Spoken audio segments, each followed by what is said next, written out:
Hey everybody out there, Chad Belding, another episode of This Life Ain't For Everybody. Truly appreciate all of you joining us again. Thank you for subscribing. We're very excited of where we're going with it.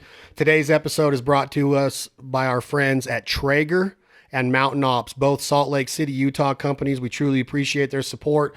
And right now what I'm doing is I'm holding a pair of 4-ounce UFC official fight gloves, and they're signed by a good friend of mine, outdoorsman, hunter, fisherman, conservation, owner of Fins and Feathers Outfitters, none other than Chad Money Mendes from the UFC. Chad, thanks for being here, brother. Yeah, thanks for having me, man. Do you remember what fight these were used in? Let me look at them real quick. Those. Don't be trying to take them back now. You gave these to me about a year ago. Yeah, let me see. I think these were. Please tell me McGregor or Aldo or somebody that you just smoked in the jaw with it. I think they were Lamas, who I knocked out in the first. In the first, that? Did you get fight bonus that night? Oh yeah, I remember that $50,000 fight bonus. How many of those have you won? I couldn't even tell you. Probably two or three, maybe four. Yeah. That's what I like about you is that when I ask you what your record is or how many fight bonuses, you're always just I don't know. Like you fight because you love it. Love it, man. I love fighting. I love training. I love competing.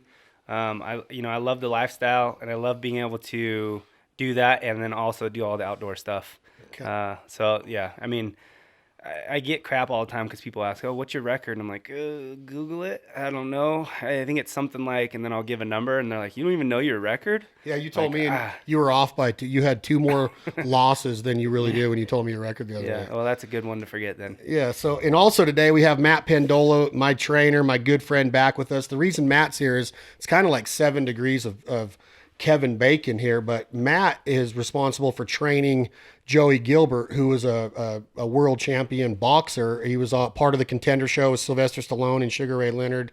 Matt is responsible for a lot of Joey's success as far as his conditioning. You guys have heard Matt Pendola here before, but the reason that this is, Joey's friends with Uriah.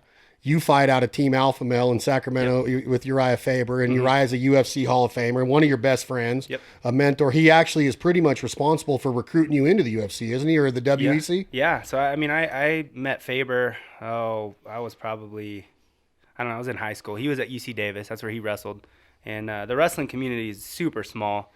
And, I actually used to wrestle some open level tournaments where college guys would compete in these, and I was still in high school, and I was actually competing against some of his teammates, and actually beat some of his teammates that were in college while I was in high school. And I remember him coming up to me, man, like, we got to try to get you to Davis. So he was actually recruiting me to try to come to UC Davis, and that's illegal, I think. So I went out there and did the whole process and had fun, but ended up deciding that Cal Poly was just. It was better for me. I loved the beach. I loved, being out there in that type of atmosphere. Plus, it was closer to home. So, but we kept in touch, yeah. And so, I think it was my freshman summer going into my sophomore year. During, we would do a 6-week training camp up in Tahoe, where my coach at Cal Poly would put on a wrestling clinic. So people would come in, and we were the instructors. And Faber would come in, and he would be an instructor as well. And one of the weeks that he was there, he was training for a fight, and he kept hurting all the other wrestlers, so nobody wanted to work out with him. And so I would jump in and work out with him, and kind of just fell in love with it then. I was doing jiu-jitsu with him. He was beating the crap out of me, submitting me left and right because I had no clue what I was doing. But he's like, I think you would be good at this. You should come up to Team Alpha Male after you're done, fighting or wrestling and start fighting. He's like, I'll let you just crash at my place so you can afford to get your own place. And day after I graduated, threw all my stuff in U-Haul, moved up there, and jumped right into pro practice. So I think, you've been there since. Yeah, 3 months into training, I had my first pro fight. Ended up smoking the dude in the first round. And what was that in WEC? No, that was a small show. That was the PFC, Palace Fighting Championship. It was located right there in Lemoore, California, next to kind of close to the naval base out there, but just a small show. And Matt, when you hear Chad talk about athletes, college athletes, you train a lot of high school and college athletes yourself. Talk just a little bit, though. You train a lot of cross-country guys, a lot of track and field guys, baseball guys, rowing guys. You name it, you did it. Women's basketball, a lot of female sports, a lot of men's sports. But you're also trained some combat sports with boxing and MMA. With Joey and those guys, was it a different mindset when you're actually battling and trying to beat up somebody? Yeah, absolutely. First of all, it's an honor to be around Chad. I got a Which little Chad? man crush on Chad. Chad Now, Belding or Mendes? Well, we'll go with both Chads, but I like that. yeah. We're good So with yeah, no, one thing that I always say is when you're around a warrior like Chad is, it's something special. It's different.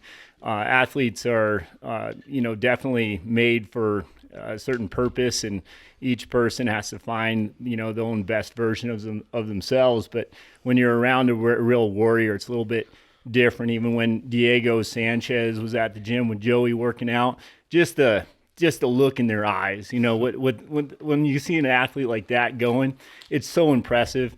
You don't see that in many people. Even great athletes don't necessarily have that warrior mentality like this man to my right does. So it's an honor being here. Well, thanks, Well, man. and that's well said, Matt. And it's funny that you say that because, like, when I was in the gym with Mendes, just, and I don't tend to be a fighter. I wish I would have been.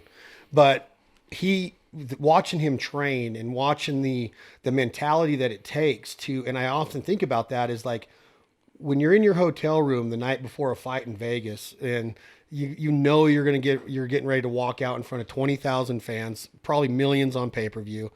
And it takes a certain kind, and you've done it, Matt. You jumped out of airplanes to go fight wildfires. There's soldiers that are fighting for our freedoms, and everybody has a different mentality in a different place. And a prize fighter or a warrior, like you're saying, it's just something that I've always looked up to, and that's why I've always had the most gratitude and ultimate respect for boxers. I'm a huge boxing fan from way back when I was in the early 80s, when Sugar Ray and George Foreman and Ray Boom Boom Mancini used to come to the Reno Tahoe area and train because of our altitude here. Pops would always take me down to watch the training camps, and I'd just sit there and watch him jump rope and hit a speed bag and hit a heavy bag, and I was like, man, I just love baseball so much. I played baseball, but I just wish now I would have got into that warrior mentality and been a wrestler, been a fighter, a grappler, got into jiu-jitsu. Matt's wife, Erin's getting ready to get her first degree black belt in jiu-jitsu.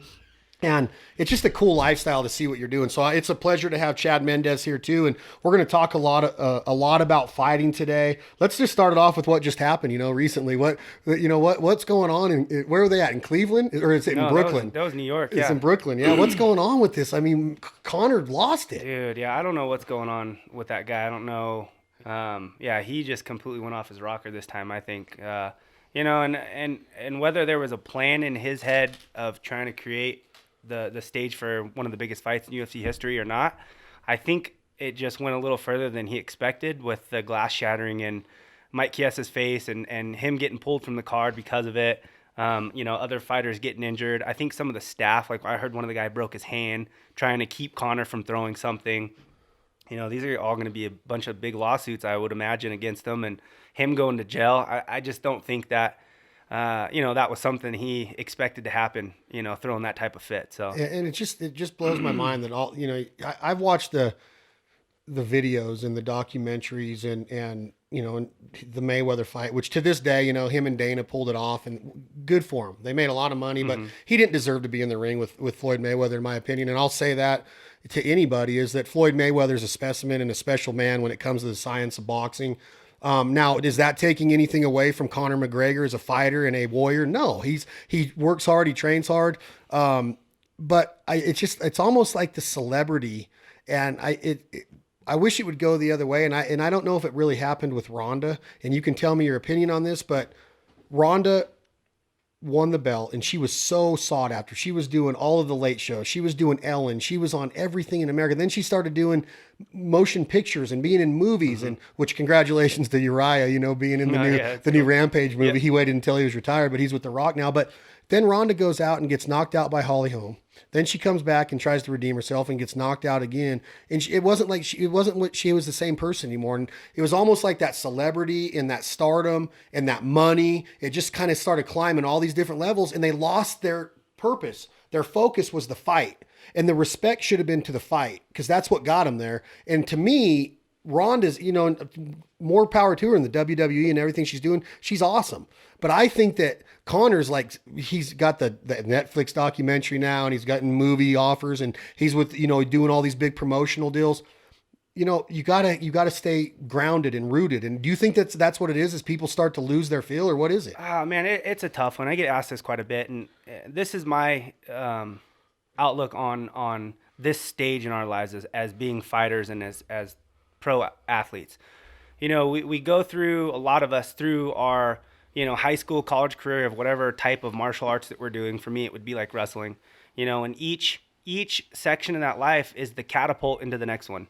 So I focus on my wrestling in high school. The ultimate goal is to get a scholarship to go to college. You work your butt off. That happens. Then you go to college. All right, now my goal is to completely dominate in college, get my degree, which is the main reason why I'm there. Wrestling is the platform for that. But for me, becoming a fighter, being able to learn and achieve the highest level of wrestling that I can in college to catapult me into my fighting career. Now, as a pro athlete, becoming a pro athlete and a fighter, the journey that you go through being a fighter, the next catapult in life is being set or doing something that you can do for the rest of your life that you absolutely love. Like for me, being an outdoorsman, creating a celebrity guide service or something like that. So I think keeping your mindset in the fact that, you're working hard, you're trying to achieve goals along the way to where, when that chapter of your life comes to an end, it's now catapulting you into the next one.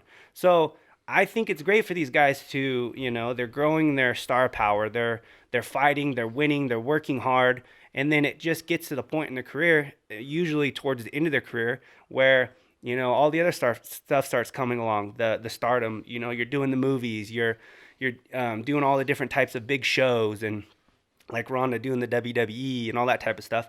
I think that's the next chapter in their life. I don't necessarily think that it's taking away from their focus on the fighting. I think what's happening is it's just kind of starting to make that transition into the next chapter. And for Ronda's sake, most of her career, especially when she was completely dominating, she wasn't going against very big, powerful strikers. Because she was like one of the first. Yeah. And so I think towards the end of her career, there was just other female fighters that were starting to progress, and they were getting into the position of now there's no other person for her to fight except for these big, strong, powerful strikers. And her stand-up was her weakness, in my opinion.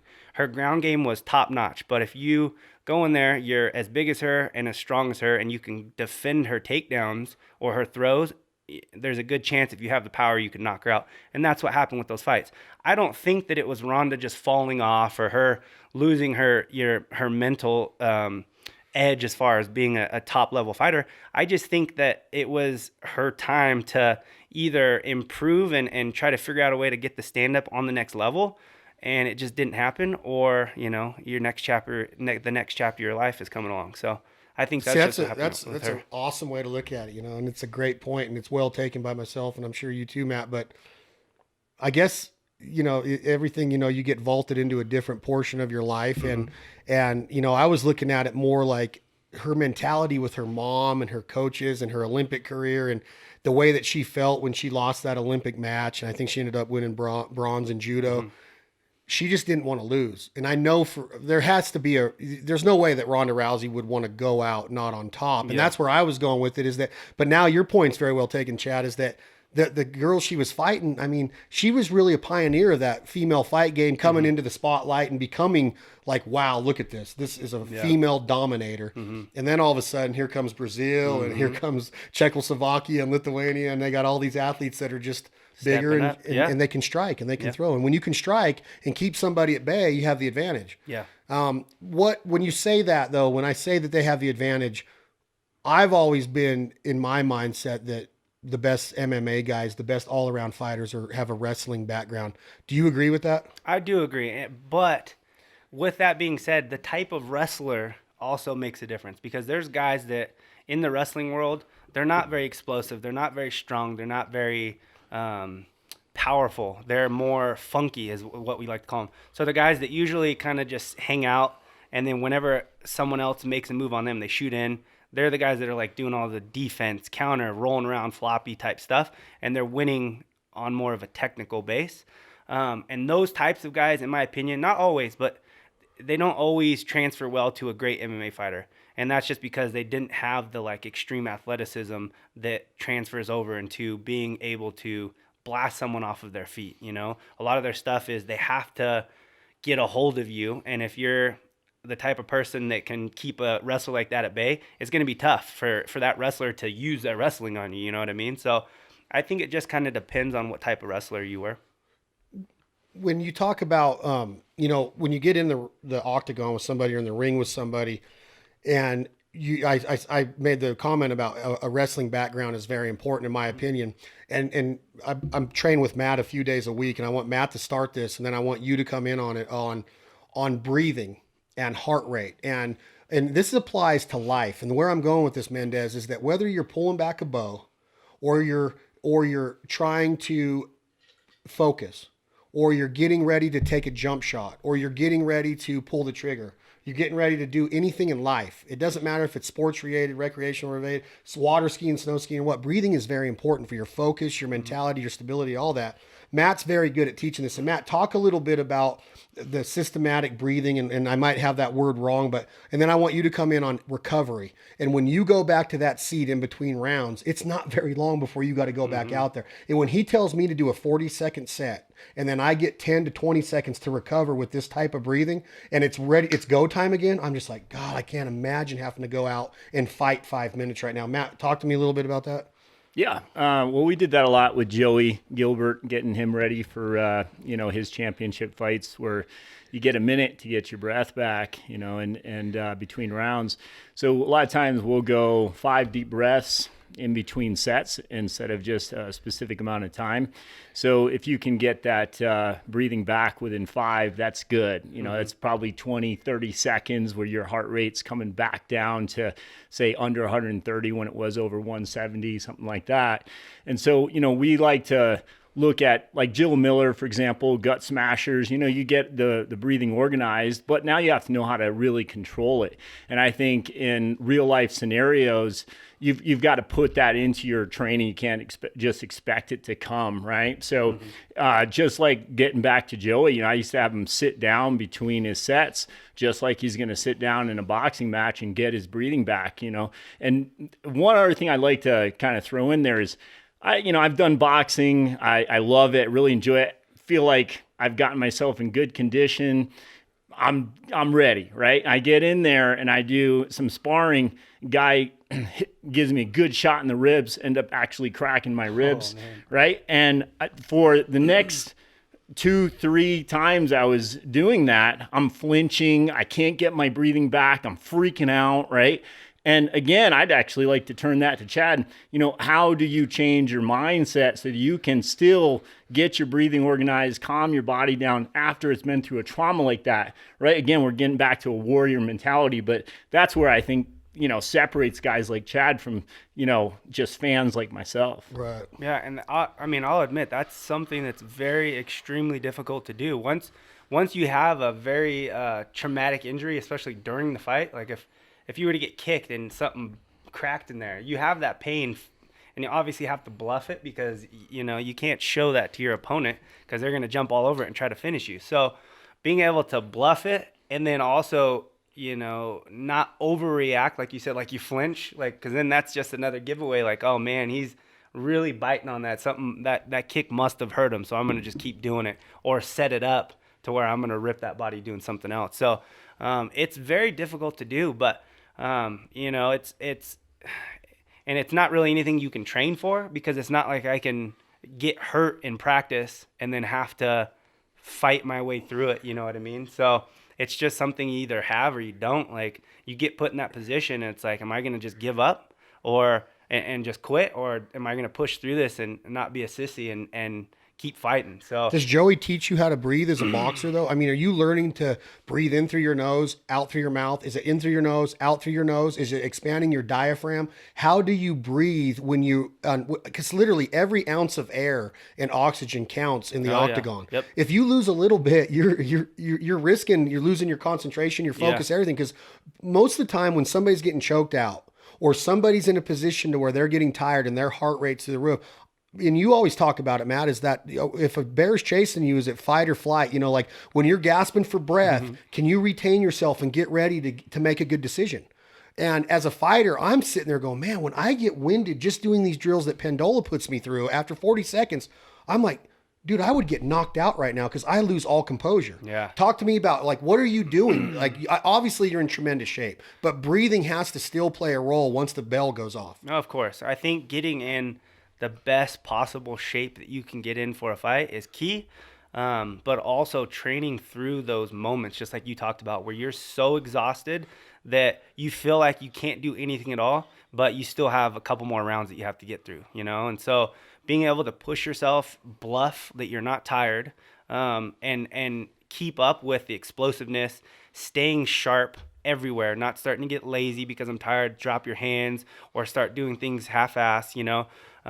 Pushing through the proper technique when you are completely exhausted. I think training that over and over and over again definitely helps it when it's that moment of truth. When you're in that position where now you're hurt in a fight, or you're so exhausted that, you know, you feel like all you want to do is just hit the ground and not move, you know, you're going to be able to push through that and keep up with the proper technique because you've done it. You've pushed through it so much in training. But, you know, as far as my breathing goes, you know, we're taught to breathe on every punch. You're breathing out.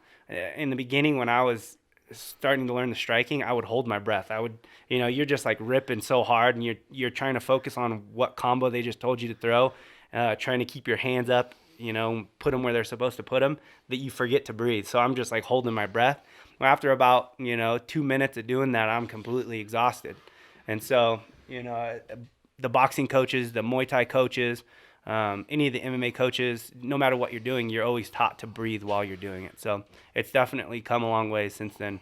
And Matt, one of the things that Matt trains a lot, Chad, is and the reason that Matt's here is because I think in life, if you have somebody like Matt in my life I wouldn't necessarily deem him my life coach, but he teaches me things like this, and like his breathing techniques and his way of training me has given me a mindset of what you just said. You made a comment about when you're down and you feel like I can't go anymore. I think about when we train, like he's keep going. It doesn't matter if your heart rate is this, you're still fine. And that's what people get scared. Yeah. They start freaking out and panicking because they think, oh my God, my body's is going down, and it's not. Yeah. It's amazing how you can push your body. So when Matt trains, he always goes for the why. Why? What is your why? And to me, while I'm sitting here, Matt, you know, I know what my why is of, you know, I want my ligaments, my joints. When I'm hunting and I'm bending down, I'm putting out decoys and I'm hunting 120 days in a row and I'm up early and going to bed late and it's cold and you're putting up with weather and all these different elements. I want to feel good. Yeah. I want to, at the end of that hunting season, I want to be ready to go more. You know, I hate when hunting season ends, but I don't want to wake up and go, man, my joints hurt, or I pulled my back, I strained my neck when I was turning this way to call geese. That's unreal, right? Yeah. I think about soldiers over there living in ditches and sleeping in sand and what their why is and the mentality that they have to have. I don't know if I could put a why on a fighter. I mean, what is when you're going in to train for a fight, there is a lot of different whys because you got to train, you got to be defensive, you got to be offensive, you got to be combative, you got to be strategic, you got to be intelligent. You can't just go in there and think that your left hook's going to knock everybody out because someday you're going to get caught. So there's a lot of different whys, Matt, when you're training a fighter, right? Do you have any idea what his would be right now? Do you? You know, I've only been around Chad for a couple hours right now, but, you know, I was thinking about how he drove up from Sacramento for a few hours, gets out of the truck, and right away he starts, you know, shooting his bow, right? And I'm looking at the guy. He's organizing his spine really well. He's packing his shoulders. He's controlling his breathing. All of this right after he gets out of this drive, and he's a dead shot. He's, you know, and he's saying, you know, I'm the mayor of Smoke Town, right? Smoke City. Smoke City, right? And I'm thinking to myself, like, this is what makes a guy like this so great. You know, he's found a way. Hunting, I think, is really complementing your sport. You know, you found a way to really bring your body into a parasympathetic state, right? And you love doing it. It's your passion. But at the same time, you're actually practicing what's going to contribute to your sport, right?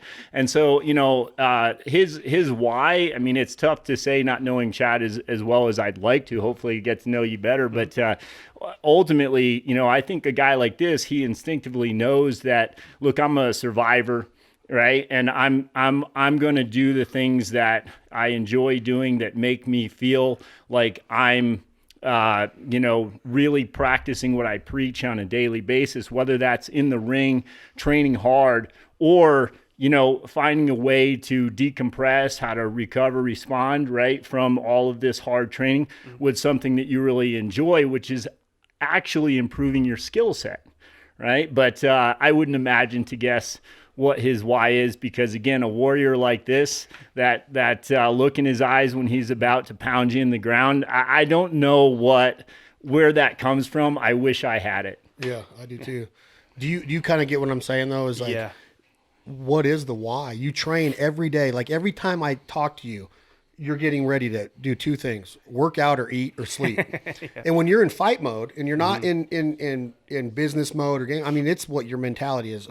Because you're never going to take a back seat to anybody. When you go in that ring, whether it was against Aldo, you took a McGregor fight on 9 days, your career is astonishing when you look at the opponents that you fought and the way that you performed in those fights, the bonuses you've won, the wins that you've got, the knockouts you got. It's hard to imagine that I don't think you do it for the money. I don't think you do it for the stardom or the celebrity to sign another poster. You do it because you have this why inside of you. Like, this is me. And this is what I'm gonna do. No matter what I do, I'm gonna do it right. And I see it in your hunting career, your cooking career, your processing career, everything that you do with Fins and Feathers. Your why is to go at it 100%. And the word that comes to mind is passion. Your why is passion, huh? Exactly. And that's what I was gonna say.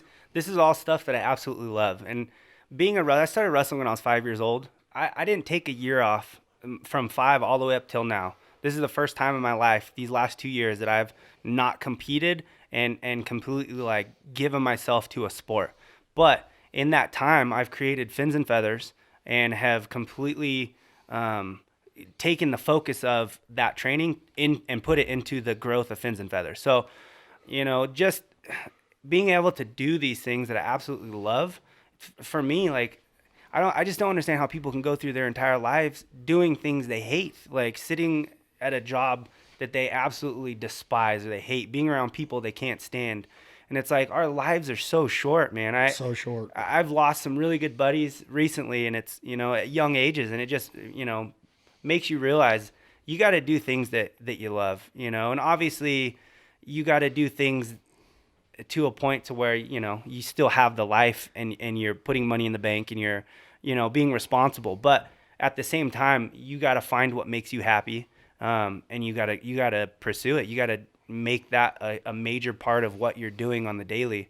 And for me, fighting, training, being competitive, pushing myself to my limits and seeing how I can improve myself and how much better I can become from that last fight or the last couple fights. And then also being able to, be an avid outdoorsman, being the best bow hunter that I can be. Like I said, I just started waterfowl, like doing all the calls and stuff this year. This is the first time. I want to learn that. You got to teach me all that stuff. But you're not good at it, right? I know. But isn't it funny though how people will say, they'll make excuses to not do something, huh? Yeah. I can't get it. I'm Yeah. tired. I'm out. Dude, a monkey could learn to blow a duck call. If I could do it, anybody can do it, right? You know what I'm saying? Yeah. It's that when I listen to you talk, and I'm going back to what Rogan did this week. Rogan on his podcast this week was talking about these guys that try to hamper you down. And I saw that. Yeah. Did you see? Yeah. And he calls them a cancer. Yeah. And I started listening to him, and I wish I could talk like Rogan when he's dropping F-bomb after F-bomb, because that's the mentality I start to get when I think about these guys that are always coming up with excuses, always saying you're a prima donna, you're a fake, you inherited this, you were given this, you get to go to the best places in the world and hunt the best places, you get to train in the best gyms in the world. Oh, really? Well, if they understood what it took to get where Chad Mendes has got, or where Matt Pendola has taken his gym, whatever the case is, don't be the guy that sits in your mom's basement and types on a keyboard with a fake name and makes fun of somebody just because you have a keyboard and the power of that fake name. Yeah. Get out and do it. Wake up earlier, go to bed later, you know what I'm saying, Mendes? Like, figure it out. What is it going to take for you in your life to get out of your mom's basement and go do something that you absolutely love to do? They can't put their life in order enough to figure that out. Or they can, and they choose not to because they're lazy. And so ultimately it's like, all right, well then you're going to be stuck doing this, talking crap to people online for the rest of your life while everybody else is out having fun and enjoying things. So. And I love, and I want to ask Matt this too, because Matt's he's trains with the Olympic Village and Coach Bobby McGee, and he's trained a lot of top-notch athletes. Then he comes questions for him, by the way. But. Good. Then he comes back to this little town of Reno, Nevada, the biggest little city in the world. And he has haters locally. Really? Yeah, he's got haters because he doesn't train at the 24-hour fitness. And there's nothing wrong with training at 24-hour fitness. Mm-hmm. That's how I look at it. That's good for you. Yeah, go do it. You're doing something. Do it. But this dude walks out of there and starts this empire that he's got now of the baddest athletes in America. He's consistently training them. He's got Gabby Williams, who's the captain of the University of Connecticut's women's basketball team, who's quite arguably the best basketball player in college basketball for women. I don't know if she's going to the WNBA. Matt can touch on that in a minute, but I see it with your life, Mendes. You shoot an elk and it's like the comments, the waters part, right? Yeah. What do you do? And these haters come out of the woodworks. Yeah. Because they think that everybody has to be cut from the same paper. Mm-hmm. And the cancer starts of, if I'm going to lay on the couch and I'm going to watch reruns of whatever show that you were watching from Mama's Family, and you're going to lay there all day, and that's good for you, well, then it better be good for us. And it's not. Yeah. That's not us. If you want to do that, that's fine. Because I'm going to be damned if I'm going to go, you're a piece of crap for just laying on the couch all day. But if you sit up and off of that couch and get on a keyboard and write into us and say, you guys are this and you guys are that, then that's where you got to draw the line. Who do you want to be? Do you want to be that person and start to breed that cancer into something? Or do you want to be somebody that makes a change and gets something, betters yourself? And Matt always talks about bettering yourself and becoming a better version of you. And if you go through life and let's just take it day by day or hour by hour. I think like that. I could lay in bed as long as I possibly want every day of my life, but I refuse to. Yeah. I don't sleep in. I will not sleep in. I know that there's something to be done somewhere, whether it's bettering myself, my body, physically, mentally, my daughter, our businesses, whatever it is. There is something to be done. There is work to be done. My dad always said, you're put on this earth to work. Mm-hmm. And I just want you to talk about that because you, as this celebrity, when I've been out in public with you, I was at the Hard Rock with Dan Henderson at SHOT Show. And he was like a rock god. I mean, everybody. And I've been out in public with you in Louisville at NRA. People are grabbing you from every direction to get in pictures, sign this. You're a celebrity, but you still have so many haters. And it's like, why? What is that mentality all about? I don't know. And it's still something that is still very difficult for me to understand. But I mean, I think no matter what you do, and I've heard this my whole life, no matter what you do, you're going to have haters. And I've always kind of just, took it with a grain of salt. But being in the spotlight now and really understanding what that means, it's the truth, and it sucks because it's like no matter what you do, if you feel it's something that's positive or you've explained why it's a positive thing, you're always going to have someone that wants to be that cancer and bring you down or say something negative about it or, try to get other people on board with making it a negative thing. So, for me, it's basically just, finding what I love to do and doing that and making that my lifestyle. And if you guys don't like it, you don't have to follow me. You don't have to follow me. Don't watch the fights. Yeah, don't follow you. Yeah. The best is whenever they leave a comment unfollowed, peace. I don't care. Well, I blocked you. Thank you. And what do you think they did after they typed that and hit the send button? They sit there and went, wow, I'm going to be at this keyboard for another 10 minutes. Yeah. And then what am I going to do? What's their mentality of doing that? I don't know. It does not make any sense because in America, it seems to me, and I talked about this line by Taylor Swift before, but people throw rocks at things that shine. Mm-hmm. If you're just the average Joe and you're out there working your butt off, yeah, it's awesome. And it's needed. It's warranted. We want it. But if you're not shining, if you don't step out of the norm and you're not trying to better yourself, that's when the rocks start coming. And that's such a good line because you on your way up that ladder, everybody's supporting you. Oh, hey, go for it, buddy. Good job. And then all of a sudden, Chad Mendes has got a belt around his waist and he's getting movie offers and he's got an awesome hunting business and sponsors coming out of the yin yang and he's living this lifestyle that anybody would die to have in your shoes. And now everybody's like, oh my God, I better say something that's derogatory because this guy's living it too much. It makes zero sense. No. And let's stop right there for a second. We're doing a little Instagram live right now. We got questions coming in. Tom's got questions coming in for Chad. Tom, hit us with one real quick. Hit us. All right, Chad. What's your most memorable fight? Probably the Aldo too. I mean, I didn't win the fight, obviously, but it was something that was the complete terror in our division, undefeated. You know, a champion in the division for years and years. Had beaten my teammate Uriah, and so going in there, he'd actually beaten me once before that as well. So just preparing for that fight and getting the mindset right and creating that game plan and going out there and just going to war for 5 rounds with that guy. Is he a badass in every sense of the word? Yeah, you know, I feel like that was, you know, kind of the peak of his career, maybe a little, you know, right around it, and you know, it was crazy. I mean, his power, speed, strength, everything. He was a soccer player, wasn't he? He was a soccer player, yeah. So his kicks, but I mean, we knew that going into it. You know, I fought him before. I had felt his kicks. You know, and so our game plan was actually to kick him before he kicked us, and I was able to land quite a few heavy leg kicks, and then just create angles and try not to get hit with that big left, which I didn't. I got hit with it, but you know, it was a war. We back and forth. You know, I'd drop him, then he'd come back and end up dropping me, and you know, I got some takedowns on him, and you know, it was crazy. It was a war for sure. I remember what Uriah looked like, his legs, because he was on that MMA show with Boz Rutan in Kenny, Inside MMA, and he'd come in on crutches. It was so bad. And I mean, he was just black and blue, and I mean, that just showed you, because Uriah he's a Hall of Famer. He is a badass, certified. You know. So, Tom, what's the next question? We're on Instagram Live right now on This Life Ain't For Everybody. Our guest today is the one and only Chad Mendes from the UFC Fins and Feathers Guide Service. We have mutual friends and partners in the industry, including Mountain Ops and Traeger, whose today's podcast is brought to you by. Also, my good friend and mentor, Matt Pendola from Pendola Fitness, is sitting in with us today. And Mendes has got several questions for Matt. I can see his wheels turning, but we're going to stick with these Instagram questions for a second. What's next, Tom? All right, BK All.12. How are you guys preparing for next duck season? Well, I think he's maybe going that off of me on that. I know that Chad is getting into duck and goose hunting big. We actually shared the blind with Rocky Merlot in Northern California this year a couple times on speckled belly geese, as well as last year. The preparation, you know, a lot of people, you know, think that you just wake up and go hunting, Chad, right? And there's a lot of preseason prep. Oh, yeah. A lot of preseason prep that goes into it. And, you know, it's funny you asked this, because we just talked about the physical part of it.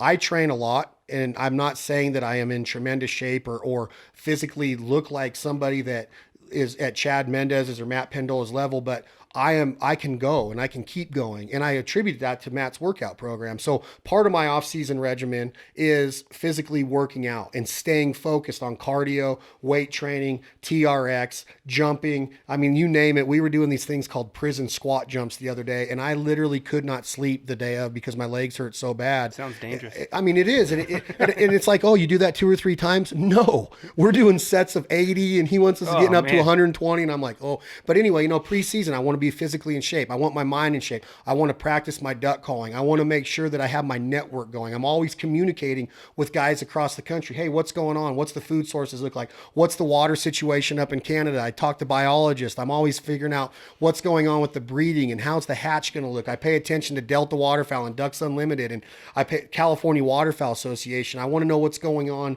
biologically, scientifically, politically. I want to know what kind of shape our ducks and geese are in, as well as all of our other populations of wild turkeys, elk, deer, you name it. I'm interested in that. Mm-hmm. So as a preseason preparation for going into the season, I'm living that life. It's not that duck season ends and I put up my calls and my boat goes in the shop and I'm done, right? Mm-hmm. I'm living it every day. When I wake up, I'm thinking like a duck. I'm thinking like a goose. I'm trying to figure out how can we get banded better and stronger. And I'm talking to people within the banded organization. I'm talking with guys in Benelli and Federal and Mountain Ops and Mojo and figuring out what our partners are doing. I know Realtree's working on some new patterns. I know Benelli just launched the SBE3. Federal's got new ammo they're getting ready to launch. It's the life. And that's what I love about it, Chad. And you talk a little bit on that with the way you get ready, the life of a hunter. And Matt could attribute this to what we ate today. Today we ate off the Traeger, we ate whitetail, we ate crappie from Mississippi and Tennessee, whitetail from Kansas, and mallard duck from Arkansas, Brussels sprouts, asparagus, mushrooms. It was Damn awesome. good. It was Oh, awesome, so wasn't good. it? Yeah. Because of hunting. So Matt doesn't necessarily hunt, but he loves what we do because our mindset, our focus, our passion, and then we get to eat what we harvest. Yeah. So what do you do? I mean, you live the life every day. Yeah, I mean, this is like what you just said is what I want my life to be completely consumed by. Like if I can get to the point after my fighting career to where I'm doing what you just explained right now nonstop, I'll be in heaven. So being able to fill my freezer full of all that different type of meat and then live off it, not have to go to the store and feel like for me to get my protein, I have to buy beef or I have to buy chicken or turkey or whatever it is. I can just go into my freezer in the garage, lift it up and say, what do I want tonight? We got whitetail, we got blacktail, we got mule deer, we got some elk, we got some salmon, we got, and I can just pick and choose what do I want. Like, hey, Abby, what do you feel like tonight? And being able to just go in there and get any of that type of stuff that I've put the game plans together for, put the work into of stalking and hunting and scouting these types of animals and going in and making a clean kill and then being able to process them. I have a meat locker in my garage that I've built. So I can hang these animals. I can, do all the process work myself. I don't always, depending on time, but, I can just have all that there for me. That's being a provider. Yeah, I That's love being it. a man. Absolutely You know love what I'm it. saying? That's being a provider. It really is. Matt, that food today was unreal. Oh, it's awesome. And I'm thinking about Les, right? He was on the podcast last time. He's 77 years old, Chad. I heard it. Yeah, it was good. The guy's awesome. We call him the Oak. And the other day we were in the gym and, he lifts his shirt up and the guy's 77. You can Shredded. see his abs. You can see his abs. Yeah. That's It's, awesome. but That's when I put my shirt down. but I'll tell you what, everything you're talking about here, that's the way Les lives. He talks exactly the same way you do. He eats like this. He doesn't buy any store-bought meat, does he? No, none. Zero. Yeah, that's awesome. Right? He hasn't in 30 years. Yeah. See, that's so cool. He's in the Hall of Fame for North American Big Game. He's Yeah. killed you've heard it. I heard the podcast. That's awesome. I want to meet this guy. Well, he'll be here in a little bit. And when you meet him, you just got to put him in a sleeper hold and see what happens. Tom, He'll probably whoop my butt. Tom, what's the next question for All Chad? right, we got Sprig 22 or 21. Duck hunter. A few questions here. One for Matt Pendola. What hotshot crew were you on, and how do you stay prepared in the off season due to the fact that your body's getting hammered during the fire season? Oh, yeah. Well, okay. So hot shotting, Flagstaff hot shots. Loved it. It was a great experience. That was back between 25 and 30 years old, though. So good 15 years ago or so now. But yeah, so off season back then, I would just do my best to get my conditioning up, get my strength up. I worked a lot on mass specific force work. So things like, what my max deadlift could be, what I could do in a good solid bench press, what I could do in pull-ups and archetypes like that, like my obviously squats, things like that. But also for hot shotting, you have to have a lot of endurance. So we definitely did a fair amount of running, jump rope, things like that. And I would make sure that I had a pretty good balance between the two. But the fact is, during the season, you're just trying to survive, right? So I used to just do I used to take drip torches and do a little workout with drip torches and push-ups and do some sprints and things like that during the season to keep myself going as much as I could. A little bit of yoga, things like that on the fire, whatever I could do there, and just kind of trying to maintain and recover, respond, repair for the next big day, next fire, that sort of thing.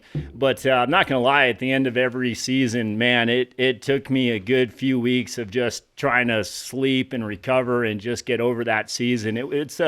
It's rough on the body. Loved doing it, but it really takes its toll on you, and you've got to really take care of yourself. And nutrition is a huge part of it. I feel like a lot of people don't really look at that enough. And I would say that my nutrition suffered a little bit because when you're on fires, you're eating whatever they're giving you, and then some. I mean, we would just basically try to survive the season best we could, but make good choices. Like we talked last time on the podcast about when you stop at the 7-Eleven, you're going to go get the beef jerky or you're going to go get the Snickers, so beef jerky all the way. And so, making good choices and really being honest with yourself about what those choices are, because you can easily stop by Denny's or McDonald's McDonald's or whatever, and most of the crew did. And I'd run across the street if I could find a Whole Foods or something like that, and I'd buy real whole food. So nutrition, I think, saved me. My mother was a dietitian, and I learned a lot from her, and so I knew to make better choices even back then. So important and so easy to take for granted. And we'll get to the next question, but I just want to touch real quick is that I would used to be the guy that would make fun of the guy that would run across the Whole Foods, and now I wish I would have been that guy all along. Yeah. Because when you start getting my age at 43, and you're like, I want to live until I'm less, at least at 77, and still be climbing 10,000 feet to shoot a desert sheep like you did this year. Mm-hmm. You have to make the right choices. So next question, Tom. Great point right there, Matt. Well said. Dylan Johnson, 12. Chad, what's the best thing to plant for the food plot on the side of my large pond for ducks? Man, it depends on where you live, guy, and you probably have to write back in and let us know. What was his name, Tom? Dylan Johnson. Dylan Johnson. Appreciate the question. I'm a big fan of a lot of different foods for ducks. I think Japanese millet is strong. Depending on what part of the country you live in, corn is obviously a favorite of duck hunters. You have to really, and take this to heart right now, is pay attention to your state laws, legislature, regulations of what is legal, what is not legal when it comes to planting, hunting over that crop. A lot of baiting comes into that, and you have to really pay attention that you're doing it right and staying on top of all the ethics and laws that go along with that. But as far as the food source, Japanese millet, peas, oats, corn, stuff that's high in carbohydrates that ducks are going to need to get up and down that flyway. I would have to say that probably my best hunts, besides hunting over dry cornfields, because we all know when it happens big over dry corn. I love hunting over rice or Japanese millet. So hopefully that helps a little bit. Oklahoma, by the way. In Oklahoma, I would definitely go with either peanuts, probably peanuts. I mean, you got to plant peanuts if you're in Oklahoma, and mallard ducks love peanuts, especially if you're hunting them dry. If it's a dry crop, Dylan, I would go with peanuts in Oklahoma for sure. What's a peanut? The nut. You mean a peanut? Yeah. Did I say it wrong? Are you trying to start a fight already, dude? See, this is the mentality. They just come up and they got cauliflower ear. When you see Chad Mendez's ears, don't mess with that guy. You should. These headphones make us look like we got headgear on. I'm about to whip your butt. What's next, Tom? Let's see. Well, Chasing Feathers wants to know if Chad's coming out a wild game cookbook. I have ADD really bad. I self-prescribed, that is, and I don't really know any of the recipes I use. I cooked today. I cooked crappie and mallard and whitetail for the guys, and I couldn't tell you anything that I put on it except that I started with olive oil. And I would like to come out with a cookbook. My good friend Christy Crabtree just did. It's awesome. Tom, do you know the name? It's Wild Game Cookbook, isn't it? I think if you guys Google Nevada Foodies, FOODIES, you follow. Instagram, yeah. That's a good friend of mine, Christy Crabtree. She lives right here in Reno. She's married to she's engaged to a really good friend of mine, Andy Purwin, and she is the Mac daddy when it comes to wild game cooking. She puts me to shame. Yeah, her stuff looks good. Oh God, yeah. She's beautiful. She's unreal. But anyway, Nevada Foodies, Christy Crabtree, and yeah, we have some plans. Tom keeps talking to me about it 3 days a week about publishing a cookbook. So if we do, though, we'll let everybody know. Yeah, I get that all the time too. I've thought about it and kind of did a little bit of research on what it would take to start doing one, and it's definitely something I've thought about trying to do. Especially like right at the beginning of when I come back for fighting. So it's possible. Yeah. Now, if you had a cookbook, what would we name it? We got to come up. I could get creative with a cookbook with Chad Mendez for sure. By the end of this podcast, I'm going to have the name of Chad Mendez's forthcoming cookbook. Tom, what's next? All right. Here's one from Spine a Dog. What's your favorite state to hunt and why? I'll go with. This question really go ahead, Mendes. Favorite state, man. Utah is definitely one of the top states for me. For mule deer. For a lot of stuff, elk, mule deer. I mean, those two in particular are what stick out the most for me there. But I've been hunting in Utah for both of those species for the last probably 5 or 6 years now, and it's usually something that me and my pops try to get out and do once a year. And we've actually grown Fins and Feathers into doing, we have a really big mule deer hunt down in southern Utah that we do every year. And typically bring 8 or 9 clients down there at a time. And it's unbelievable, man. The amount of deer down there, and it's all private. It's all the CWMU, so they're landowner tags. But just, I mean, you're basically shopping. There's just deer everywhere. Yeah. It's a lot of fun. I like Utah a lot. I love Utah. I haven't hunted waterfowl in Utah. I've been on some predator hunts in Utah, and I have my cousin Thomas. He guides, a lot in the Henrys all over St. George, Kanab. We border in Nevada. We border Utah down by a lot of the good elk country and Pioche, Nevada, Ely, Nevada. We're right on that Utah state borderline. So, going back to when my dad was alive and his brother-in-law, Uncle Bob Baker, who's Thomas's dad, the size of the mule deer and elk and antelope in Utah is tremendous. But we're not slacking here in Nevada either. I mean, we got it going on here. If I had to pick a favorite state, everybody asks me that a lot, and I do get to travel quite a bit and hunt a lot of different areas for waterfowl hunting and different platforms of hunting. And I love the Snake River in Idaho. I love the Willamette Valley of Washington, or the Columbia Basin of Washington. I love the Yellowstone River in Montana. I love Alberta, Saskatchewan, North Dakota. You name it, every part of it, like even Kansas. You go to Kansas, it's known for its whitetail or its turkeys, but the duck hunting and goose hunting is amazing around Wichita and central Kansas. So I love it all, but if I had to pick one place, it would be in the neighborhood of mallard ducks in Stuttgart, Arkansas. Not because you go there and you're guaranteed a limit every day. Not because you go there and you're going to get to shoot your gun 1,000 times because there's so many ducks. It's not what it's about. It's the way the mentality is, the passion, the lifestyle, the way the cafes and restaurants look during hunting season. Even a SUV to a pickup truck to a station wagon is pulling a duck boat. Little kids get out and they got their blue jeans tucked into their mud boots and their lanyard around their neck, just getting out of church because they're ready to go practice their duck calling. It's a different mindset. And I love that part of it. Coming from the West United States and going down there the last 10 years, 12 years, I don't even know if I'm accepted there being an outsider, but man, just being there makes you feel like you're part of it. Yeah. Being in Max Prairie Wings in Stuttgart, the duck capital, the rice capital of the world, and all the flooded timber, and seeing the amount of birds there, seeing the hunters and the happiness for those 60 days, from Thanksgiving to the middle of January, the happiness, when it ends, there's tears. Yeah. I'm telling you, I've been there and we cry. You're like, oh my God, it's over. Some guys are like, man, I can't wait for it to get over. I can't wait for it to start again. As soon as it ends, I'm like, when are we going to Canada? So I would say Stuttgart, Arkansas for sure. Tom, what's next? Well, we have someone here asking you to do some little duck calling. Is that possible? Oh, if my brother would so graciously go grab the duck calls off of the sink. I don't want to tell them where they're at. They're in my bedroom, Clay. Can you grab them real quick? Do you mind? I'll do that in a second. We'll come back to that, Tom. Here's a question for Mendes. What are you doing to prepare for your next fight? Training my butt off. Now we're actually starting to do a little bit of different, like kind of a different type of training camp, and that was a couple of questions that I had for you too. But we're trying to really fine tune things a little more than usual.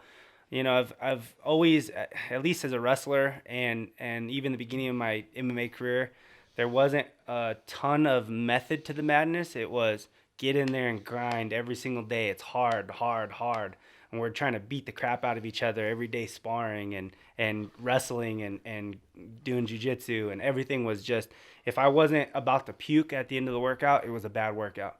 And, I think just the older I'm getting and the more I'm starting to realize the science behind a lot of training and how everything unfolds, there's just a lot more reasoning behind each workout. It doesn't always have to be a balls to the wall about to puke workout, and it just got to work smarter, not so much harder all the time. And I think we're trying to, I don't want to obviously talk about all the stuff that we're doing because I want it to be a secret to my opponents, but there's just a lot of stuff that we're fine tuning. So he's doing a lot of rope climbs, a lot of ladder carries. No, so it's just, I'm very excited for this training camp. I think there's a lot of new things that I'm implementing that are going to make a huge difference. I'm excited to see the progress and how much improving I can make, not only to my conditioning, my cardio, to my technique, all around power and speed. I'm just excited to see how it all unfolds by the end of my training camp. So it's going to be fun. It's funny because we just talked about that in the gym this week. Matt's like, you don't need to stay in here for 3 hours. No. You know, maybe as a prize fighter, you might need to do it multiple times a day, cardio part of the day, wrestling part of the day, striking part of the day. But for me, I go in there and I'm like, Matt's like 60 minutes. Here's what we're going to do. He has a method to his madness. He has the reason behind it. He goes and he formulates this workout. And then you're like, this dude's on crack when he starts it. And then all of a sudden you feel better than you've ever felt in your life. And that is the secret of a good trainer. And I know that's where you're going to go with your line of questioning to him. And I would verify or vouch for him any day of the week that even at your level, even the trainers that you and Uriah and with Joey Rodriguez and everybody that you train with, having somebody with his mental aptitude and capacity in your gym or to ask him questions, I sit there and I'm just like, man, I'm 43 and I don't know about nutrition. It's crazy. Or There's so much. It's like you break down a car and you're a mechanic. And a mechanic can fix a car because he understands how that car was built, the science behind it, what the alternator does to the battery and the master cylinder and the solenoid and all that. And I'm like, what? Different kind of jargon, right? Well, the body's the same way. You can train the body to do pretty awesome specific things and make yourself like Matt's. And I was talking to Joey about this the other day. You think you got a pulled muscle? Go roll out, go mash out for a little bit and it's gone. You don't need to go to the chiropractor. You don't need to go to a physical therapist. And I told Matt at a seminar he was doing, I'm like, you're going to lose business for physical therapists and stuff because I don't go anymore because I've learned to get rid of pain, whether it's a headache or a backache or a neck ache or whatever. I can go and do what Matt teaches me. And that's pretty cool. It's if you have the method, like what you're talking about, Mendes, training is awesome. It is. Tom, you want me to do this for a second or should we skip it? Just one quick question here. Mendes, when is your next fight? We don't have a date locked up, but we're pushing for sometime this summer. I'm really hoping to get on either end of June or there's the big Vegas card in July, beginning of July. So still going back and forth to the UFC, trying to figure out, and get that locked up. So I'll let everybody know as soon as I find out. Trust me. How do they find out? What's your page handle and all that? You can either follow me on Instagram. It's just at Chad Mendes, and it's Mendes, not a Z. Same thing with Twitter, and then I'll most likely do a little video me talking about when it is, who it's going to be, and I'll put that up on my YouTube, so you guys can check all that as well. And we've already decided we're having a Traeger after party for the Mendes fight, and I can't wait for it. That's gonna be so fun. I went to a couple of Matt Hughes and Hendo's after fights, and I'm just like, man, I want to be a fighter. Look at this! Like you go in there and you win. It's madness, and you get to come out, and it's like on top of the world. And I don't know, I've never felt that feeling, but is the after party still feel as good when you lose? Is it still? No, not as good. No, but it's fun. I mean, like I said, this is all just a chapter of our life. Obviously, I always want to win every fight, but no matter what you're doing, whether it's hunting, whether it's fighting, or playing golf, whatever it is, you're gonna lose some. It's just part of it. But if you don't have those losses, you don't have those tough times, it definitely doesn't make the successful times feel as good. So. It's part of it. I still have fun at the after parties. I love that. I love that. I mean, you can't be afraid to fail. Yeah, I mean, and the failure is what makes and that's what people are like, you go out and hunt and you just kill them every day. And I'm like, no, you don't. On TV, it might look like that, but we don't. And it's those days that you don't. You might sit there all day, and then at the very end of the day, one little green-winged teal flies into your decoys and back sets and drops his feet. And you miss it. And I probably do miss it, but it's that duck that makes me go, I can't wait to get back here tomorrow. Tiger said it too. He could golf the worst round of his life. He hits one awesome chip shot on 18, and that's what brings him back to the course the next day. And that's the mentality you have to have because you're not always going to win. Man. You're not always going to kill a limit. You're not always going to wake up feeling good. You're not always going to go to bed feeling good. You got to figure out how to make it good. Yep. Right. Exactly. That's the mentality. And this is just a lifestyle that I love, man. It's being able to train, make my own hours. I get to be in shape for a living. I get to travel over the world. I get to hang out and meet cool ass people. This is like Chad and Matt. Yeah. See, but this is, I mean, win or lose, this is a great life. I'm getting paid to go out there and compete. Like, what I mean, and don't and I know you don't, but you stay. What I love about Mendes is he stays humble. He stays rooted and grounded, and that's what he drove up here to Reno. 100. It's going to be a 300-mile round trip. He did it to come and do this for us. He's not promoting anything. He knows that if he needs help with Fins and Feathers or we need help with Banner or whatever, he's going to help us. But he came up here today because I asked him to be part of this podcast, and he jumped at it because he knew that it would help me, and it meant a lot to me. And that's what hunters do. That's what this community does. And I was thinking, and we'll go on to the next question right now. But the coolest after fight party I've ever been to was my good buddy Scotty Jorgensen from Boise. He's a hunter and a shooter.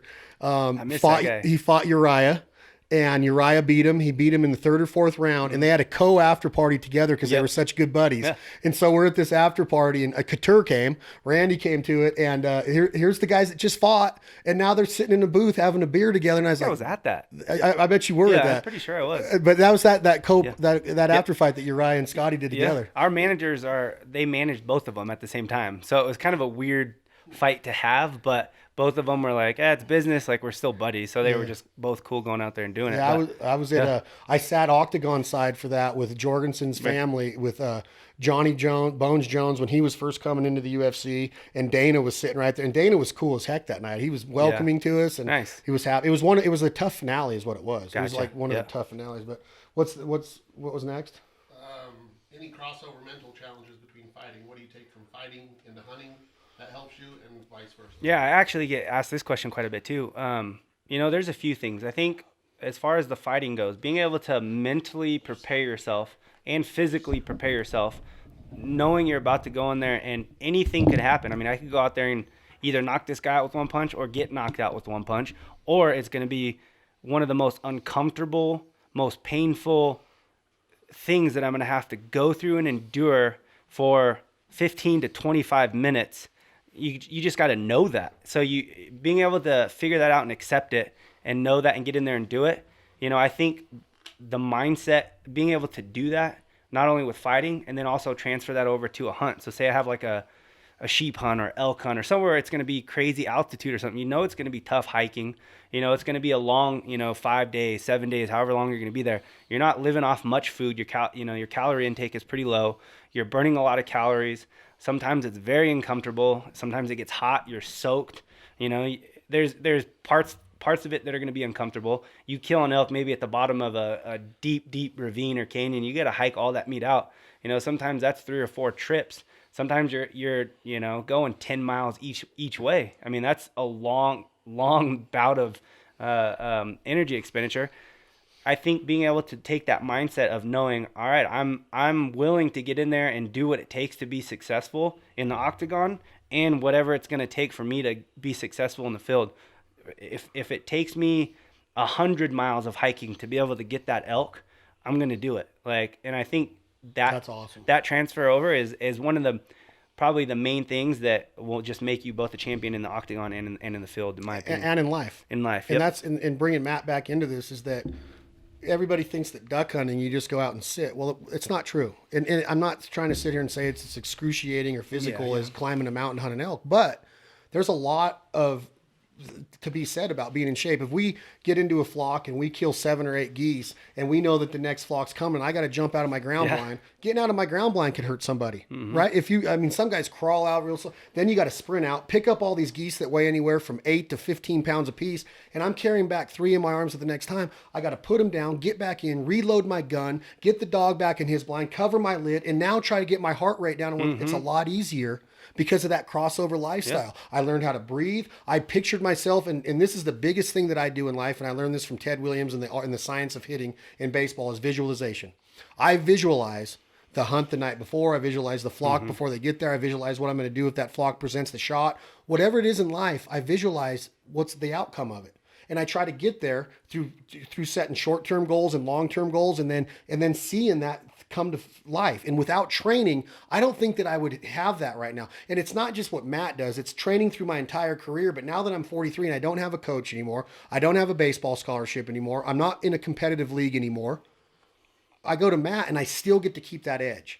And that's the crossover to me. Sure. And I love how you talk about it, is that in life, that's how you should attack life on a daily basis. I don't care what you say. There's nobody in this world that is going to sit down or stand up and tell me that I'm 300 pounds or I'm 60 pounds overweight and I feel good about it. You can't do it, because when you tie your shoes, it sucks. You can't tell me that it doesn't suck. Try to wipe your butt, it sucks. It sucks. Can't do it. You can't tell me that being overweight is happiness. So, and that's just part of working out, is that you can, and I'm not saying that I'm a physical specimen. I'm not saying that, but I feel great. And Matt will tell you, my body style is different than his. I don't know what the name, endomorphic, all that stuff. It goes into it. But I feel great because of training. So I think your cell phone's going off, Mendes, or something. Here We got a question from Osterlei, Chad, the Chads. Have you guys ever hunted the California Delta? Oh yeah. Yeah, together. Yeah. We've hunted the Butte Sink together. We have plans of doing a turkey hunt in the Delta this year. I've hunted all over the Delta. Chad lives in the Delta. As far as what my answer to that is that there's certain states in this country, and I named a few before, but California is amazing for hunting, whether it's blacktail, mule deer, antelope, predators, turkey. The fishing is amazing. People don't realize the it. waterfowl hunting is absolutely amazing. The pig hunting, there's so much wildlife in the state of California. And yeah, it's got its flaws as a state, and when it starts coming to guns and hunters' rights and stuff, but that's where we work with the California Waterfowl Association to combat that. But as far as hunting together down there, with that fight, that day that we wrestled in the snow goose suits, and you put my face in the mud, which sucked. But that hunt was amazing. That was so cool. I mean, we're killing 7. You can kill 10 speckled belly geese a day per man there. You can only kill 2 a day in Arkansas, and there's just as many specks in Arkansas as there is in California. So that's a pretty liberal limit. Yeah. I love California. Same with turkey. So people are always like there's states where it's it's amazing. a draw. We get to kill 5 turkeys in a year. Yeah. Three bearded in the spring and 2 in either sex in the fall. They told me that the other day. They're like, I killed one, and they're like, you can kill 2 more. Yeah. And there's no turkey tag. Yeah, It costs no tag. $9 to get your upland game stamp on top of your hunting license. That's It's pretty crazy, badass. yeah. No, I mean, people. I meet people from out of state all the time, and they're, where are you from? They know I hunt and stuff, and I'm like, California, and they're like, where do you hunt? On the beaches. I'm like, not all California is a beach. Like, they don't understand. Just the coast. I mean, they just think it's all palm trees and everybody's smoking weed and we're all hanging out on the beach, But no, I mean, California actually has some really good hunting. I think, a lot of the deer population and stuff like that, there can be better management of it in certain areas and more emphasis on trying to grow the population. But I mean, there are pockets of amazing blacktail here and there. I mean, if you can find them, locate them. A lot of them are private, but there's a lot on public as well. So I think California's good. That's a lot tougher hunt than people think it would It be. is, yeah. Those blacktail, that's a tough hunt. Tough hunt. Yeah. And what's next, Tom? This comes from Ruthless 1212. Oh, this is a fight question. Well, actually, this is. No, it's not. What do you guys? What do you look for when choosing to buy a new goose or even duck call? Chad can answer that one. Yeah, when you're going to purchase a duck caller, there's a lot of manufacturers out there. There's a lot. I think customer service is a huge part of it. A lot of duck calls are going to have the same kind of design. Echo has mastered the tone board. Rich and Tone has mastered different parts of the construction of a duck call. There's a lot of great duck calls and goose calls out there. Tim Grounds is my absolute favorite short reed goose call from Johnson City, Illinois. I think customer service is a big part of it. Once you find that call that feels good in your hands and you can get some good sounds out of it, it's all about, how that company treats you. If you need some advice, if you need it retuned, if you need, just some kind of practice regimen to go with it. And Tim was always awesome. I blew his phone up nonstop, being so persistent with him. And Tim Grounds himself personally would answer the phone and give me duck calling and goose calling tips. Fred Zink was the same way. There's so many good people in this industry that I would go after the customer service part of it. I have my favorites out there. We don't need to talk about them, but find one that you can get the sounds out of. A little quack, little, just little greeter calls. And then you go into like a separator or kind of a what people call a feed chuckle. And you mix that with some lonesome hens and some quacks within that. And then you start mixing that with some of your greeter calls, so it sounds like an entire flock of ducks on the water is working those ducks in the air.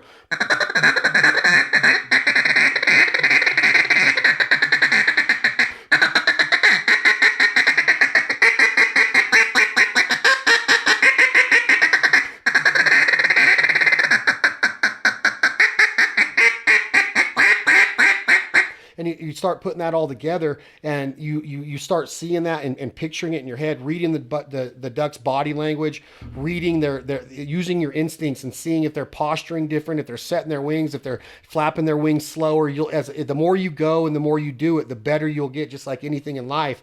But once you find that call, the most important part is listening to live birds, putting yourself in a situation of that live hunt, and really getting your instincts honed in and learning how to read that body language of the animal that you're trying to pursue.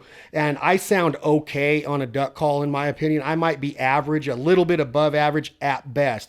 There's guys that just blow me out of the water that I'm very envious of, but I can kill ducks because I've learned to read ducks and know what to say when to be quiet, that sort. I'm not the best there is, but I have so much more fun communicating and calling at ducks and learning the vocabulary of wild game. I would much rather bugle in or cow call in a 350-inch bull and shoot him with an arrow at 9 yards like my brother Clint did than to kill one at 400 yards with a rifle. And that's not taking anything away from a rifle hunter, because I've done that too, and I love that. But I just love communicating with animals and picking out a duck call, a goose call, a turkey call, get something that's comfortable, look for some good customer service, and then practice, learn the body, learn to read that body language, and just go hunting. Try to hunt every day. Dude, you need to teach me that. That was freaking awesome. But that little All of jump that. start. And I love calling. Go ahead, Tom. Sorry about that. Dylan Johnson, he had something specific he was working on, the Cajun squeal. Oh, the Cajun squeal. So Now, he's having some trouble with where to place that. speaking of Cajun, I got my Gator Cup right here. Those are some Cajun boys. He's looking for advice on improving his ability. I'm going to mix in a Cajun squeal real quick, and we'll go on to the next question, Dylan. We truly appreciate your support and your questions. But a Cajun squeal is what I would define as dropping my jaw. And what you do is, if you can see my hands, if you're watching this live, is that the shape of the roof of your mouth is like this, and you want to shape your tongue in the same context as that, right? So that's what it looks like. The tip of your tongue is anchored behind your bottom teeth, where your gums meet your bottom teeth on the back side of your bottom teeth row. Okay, so your jaw is like that, and that's the air cavity inside there. The air comes up your throat right here, and it comes up into your mouth, over your tongue, and down your tongue. You never puff your cheeks, right, as a game caller, because that causes the air to go around the tongue. You want all the air up, down, over the tongue, and through your pierced lips into the call. When you do the Cajun squeal, you drop your jaw, making that air chamber a little bit more hollow and bigger, and you get more of a high-pitched squeal sound out of it. I'll try it right now. It's something like... You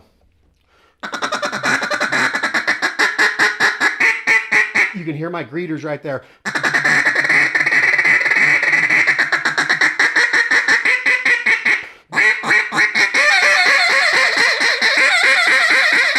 So you can hear that duck that's got a piece of rice in Louisiana stuck in his throat, and she's squealing. It's not a he, I apologize. It's a hen mallard squealing. Wah, wah, wah, wah, wah. Instead of it's...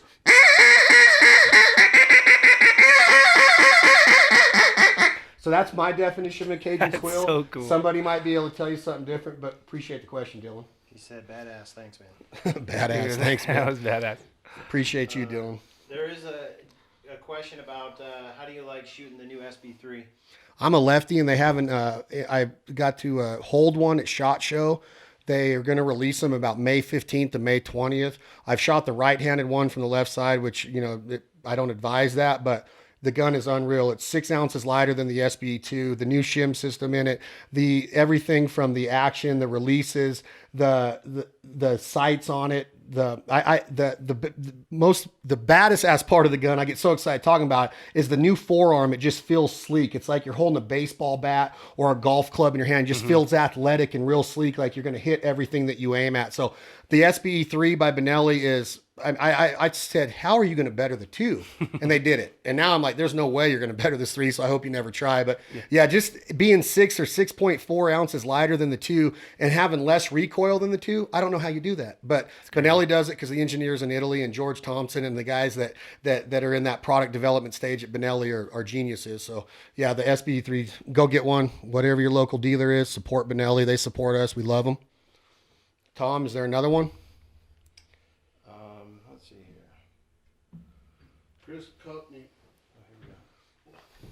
Chris Coney got on here probably late, but he says That's Dead Dog Walking's Clay Belding with the next question. well, Here he is. there's a guy on here that wants to know when we're doing Dead Dog Walking again. But Nobody he else- says, with a laughing face, will you be fighting Conor McGregor?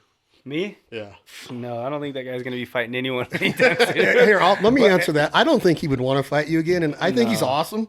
But you would smoke. I think you would destroy him. Maybe I'm wrong. No, I mean, I agree. And obviously, I'm not being biased because it's myself. But I really, truly believe it is a bad matchup for him. You know, I think given the circumstances from the first fight, I think he understands, you know, that was me coming off the couch out, not training for a fight, taking a fight on very short notice.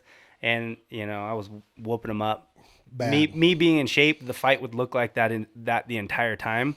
You know, but I just think, I don't have the name for the big draw, which is the big payday. He already got past me, and he's never coming back to featherweight. So no, it's probably never going to happen. No. So on that same account, who do you want it to be? I know that there's guys on your team that are in your weight division, but out of the top 10 guys or the top 8 guys in your weight division, man, I would love to run it back with Frankie. Edgar, he's a stud. He just got beat though, didn't he? He did. But you know, the fight with him, that's a guy that I know in my mind I can beat. I think I am better than Frankie. And not to sound cocky or anything, I like Frankie. He's a great guy, stand-up guy, always very respectful. Just in my own opinion, I know I can beat that guy, and just got caught. You know, there were some things that I did different in that training camp that I will never do again, and I think that had a little bit of play with that. But you know, it was a different style of cutting weight, and it's something that, I never do the Epsom salt baths. I've always, you know, just put plastics on or worked out until the weight was done. And then took there was a nutrition guy that we had hired. He was doing a lot of stuff with different UFC fighters, but had me using like natural diuretics and stuff like that. I got the guy for your next fight. Yeah, We're sitting next to him. I just think it dehydrated my head too much. You know, I've been hit by punches 100 times harder than that. And, you know, not. What about the guy that just beat him? Who's this kid that just beat is his name Sugar? Brian Ortega. Or is it Ortega? Okay, Ortega, so Sugar's a different kid. Yeah, Ortega. I think you're thinking of that 35-pounder, Sugar O'Malley, or with the big mob. He's pretty tough. He's a 35-pounder. He's the weight below, but Brian Ortega. He's good, man. He's a young up and comer, really good at jits. He's very big for the weight class. He's long, and he's one of those types of guys that can really keep his composure.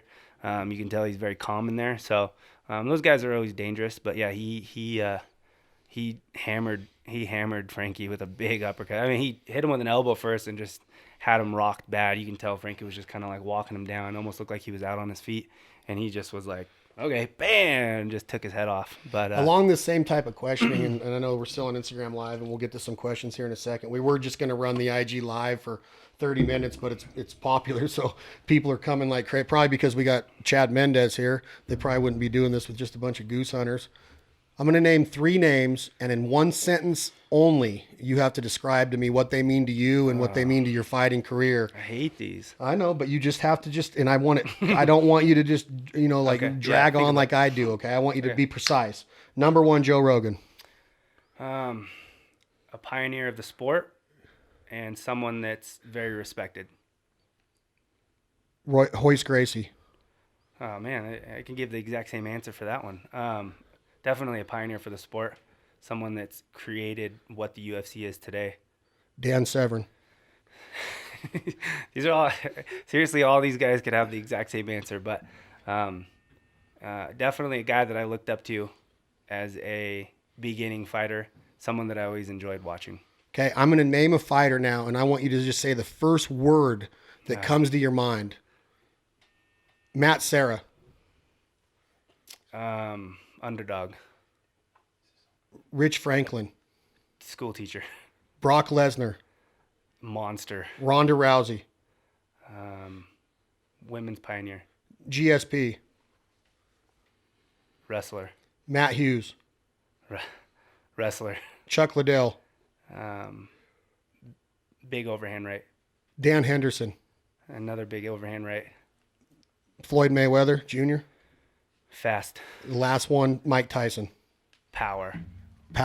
Now, just elaborate a little bit on Mike Tyson and what truly of a badass he was. Because of being a fight fan, 19-0, 19 years old, unified, undisputed heavyweight champion of the world, probably will never be done again. And boxing isn't even what it was back then. We get that. But what does Mike Tyson mean to you? And just talk to him a little bit. Yeah, growing up, I mean, boxing was never anything that I like spent a ton of time like researching and being a huge fan of. But the Mike Tyson era was something that always caught my attention. Watching Mike Tyson, I mean, I was young. I mean, but watching that guy in there, it was someone that would scare the crap out of me, you know, whether watching his pre-fight interviews, him going off on media, saying crazy stuff. You just never knew what that guy was going to do. Even after fights sometimes, like going after the guards and stuff and just being completely outraged. But watching that guy get in there was nobody that moved like him, that hit as hard as he did, and just, had the tenacity. God, I'm literally getting goosebumps thinking about what you're saying, man. Dude, he was still to this day is my favorite boxer to watch. Well, against Spinks and against Holmes and against Bone Crusher Smith. The way that guy could move. Just when he'd come out in that towel like Marciano and those black boots. Unbelievable. Everybody thought they could beat him. And it's like, but by the time he was 19-0, like there's people getting in the ring going, I know how this is going to end up. Yeah. No, I think there was a point when people were like, I know I'm not beating this guy. I'm just going to try not to get knocked out. And I mean, Matt, you were a cross country runner and a sprinter and a different kind of athlete growing up, but you had to have gotten attached to the Mike Tyson era too as a fight fan, yeah? I've always been a boxing fan, so Rocky was my favorite movie, still is. So I follow boxing. I was more of a Sugar Ray Leonard kind of guy, and I really admired him. I think because I looked more like him probably. But no, Tyson was a monster, and to that also, when he stepped in the ring, people just, you said it perfectly, he didn't want to get knocked out, and I just think so much comes down to mindset when you're talking about once you have that kind of personality where people fear you. That's in any sport. If you can develop that kind of domination, you can continue that, right? But like Ronda Rousey for a long time, right? She was just going in there dominating, and people feared it, right? And it worked for a long time. Oh yeah. Along the same lines, Mendes, in their prime, Tyson versus Ali, Madison Square Gardens on a Friday night, 40 million pay-per-view. The fight purse is the exact same. They're both getting, back in those days, let's say 12 million a piece a night, maybe 20, which was nothing compared to today. But who wins that fight? I'm going to say Tyson all really? day. I love you. I love you. I would say it too. Yeah. But people are like, no way, Ali's the best of all time. The reason why I say that is, I mean, Ali, the movement, the finesse, the speed, the length that he had. But Tyson lands one punch and you go to sleep. And it doesn't have to be on the chin. That's the crazy part. There was guys that were getting grazed on top of the head and just falling down, Body shots just like breaking ribs. And I mean, I would go with Tyson. What is it like being in the UFC and having him walk into the gym? Because he spends a lot of time with you guys. Yeah. And I see your teammate Cody No Love. I love Cody's his wardrobe these days of these old boxers he's wearing. I love those shirts he's wearing. That's cool. He wears the Tyson fight shirts a lot, and I have some Tyson shirts. And you can see on my wall here, I got an entire area that's dedicated to Mike Tyson. I'm a huge Tyson fan. I've never got to meet him. I would love to meet him, but what is he like? Is he a good dude? He's a cool guy, yeah. I remember the first time I ever actually met him in person. We were in Vegas, and it was like me, Faber, and maybe Joe Benavidez or something back in the beginning of my career. And we had to go do an appearance or something. Then we went and ate, and it was getting late at that point. And we might even have gone out or something. But I think it was like 2 or 3 in the morning, and we're walking back, just gonna go back to our rooms to pass out. And I look over, and I think it was Lucky 7, and I forget what hotel that is, but it's a little restaurant that's open, open late. And he's in there by himself just eating. So Faber's like, let's go say hi. So we walk in there, and, he recognizes Faber. Obviously, I don't even think I was in the UFC. Maybe I was in the WC still. And he's like, oh, yeah, come in. And he's, sit down. So we end up having, I don't even know, breakfast or late night dinner, whatever that would be at 2 or 3 o'clock in the morning. Do the conversation with his voice, though. Hey, guys, come on in. Yeah. He had a big joint rolled up in his ear. Just just sitting there. Didn't smoke it or anything. Just sitting there in his ear.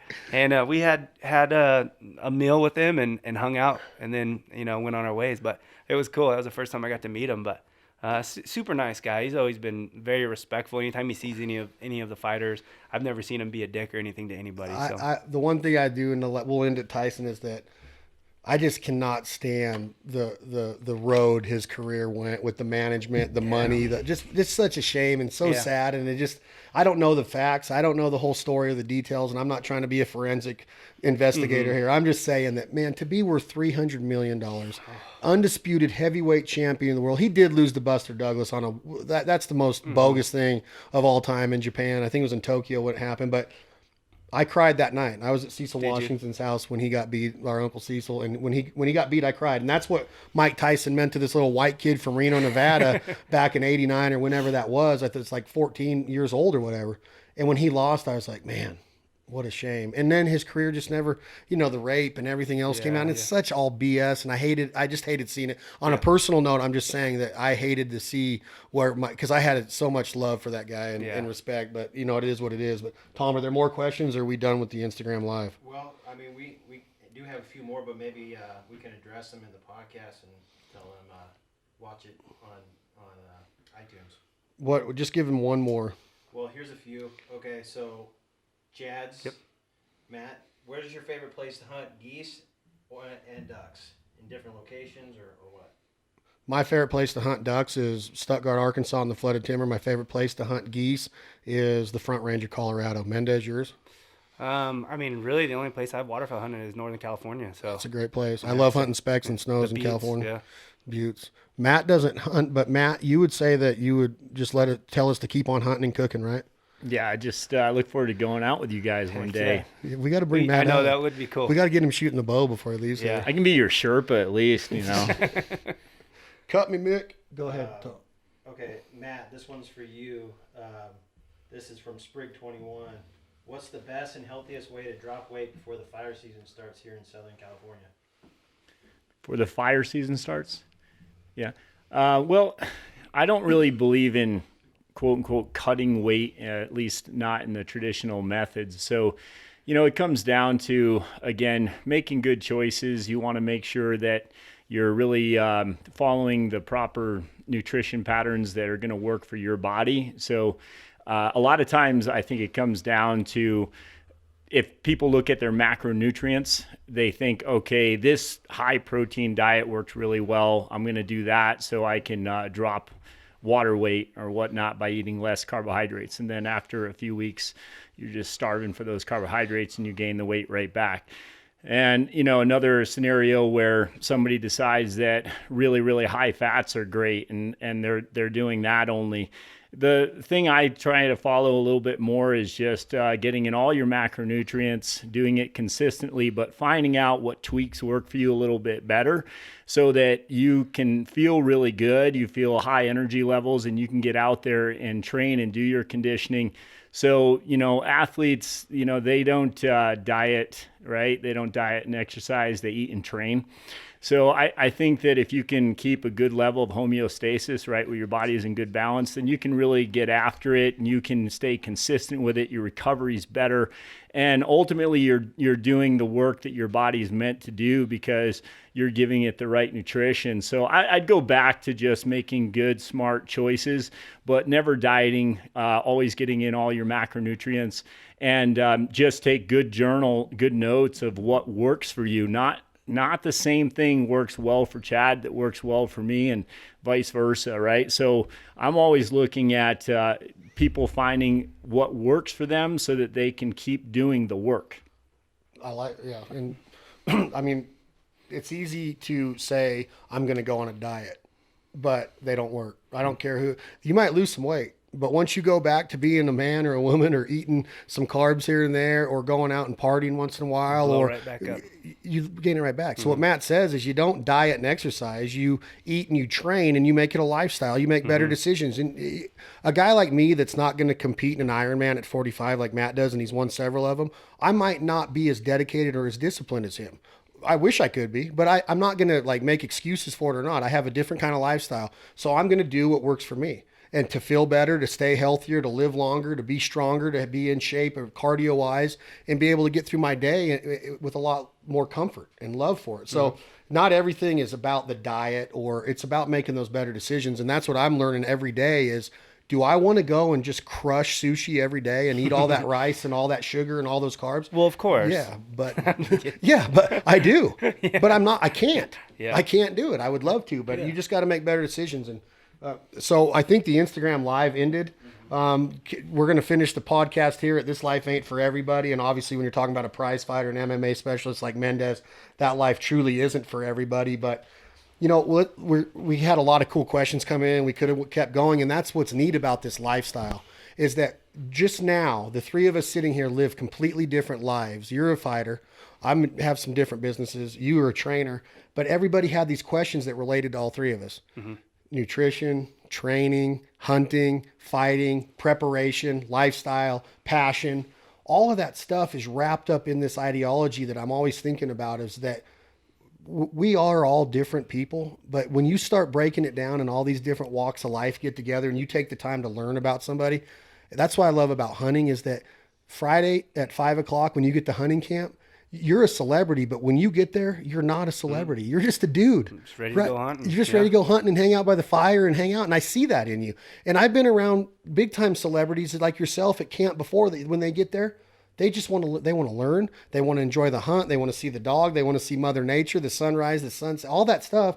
They love that. Mm-hmm. And that's what's neat about living life with passion is that when you get around other people with passion, like Rogan's talking about those people being cancerous and that being contagious, it's quite opposite when you're passionate too. I mean, you are just as contagious and you can rub off onto somebody the right way. And Matt might go, man, I don't hunt and I'm not going to go hunting, but just listening to Belding and Mendes talk about and seeing their love and passion for it, he respects it.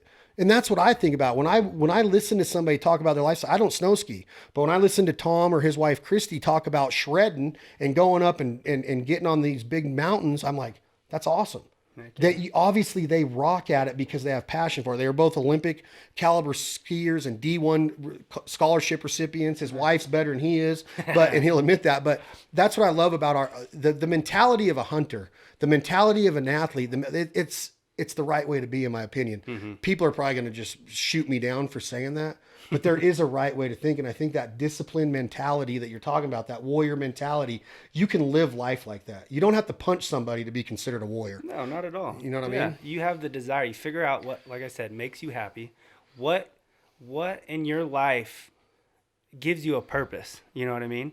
And you find out ways to make that a success in your life. You know, if it's hunting, how do you become a better hunter? How do you figure out a way to make that a huge part of your life? If it's you know, being a basketball player, same thing. A fighter, UFC fighter, same thing. It doesn't matter what it is. You know, a firefighter, whatever it is. You know, you find out what it's going to take to succeed. You know, you can't be lazy. You achieve the goals that it's going to take to get to the top or whatever it is that's going to create that success and do it. Bottom line. And never ever like look down at somebody because they're not doing it. And that's if you have that mentality we're talking about, whether you're banging nails with a hammer, I know construction workers that absolutely love doing what they're doing. And I look at their job and go, I could never do that. Mm-hmm. I could never wake up at 6 a.m. and go to Tahoe on a December day, Matt, when there's snow on the ground. Like my dad used to do as a plumber. He was a union plumber for local 350 plumbers and pipe fitters here in Nevada.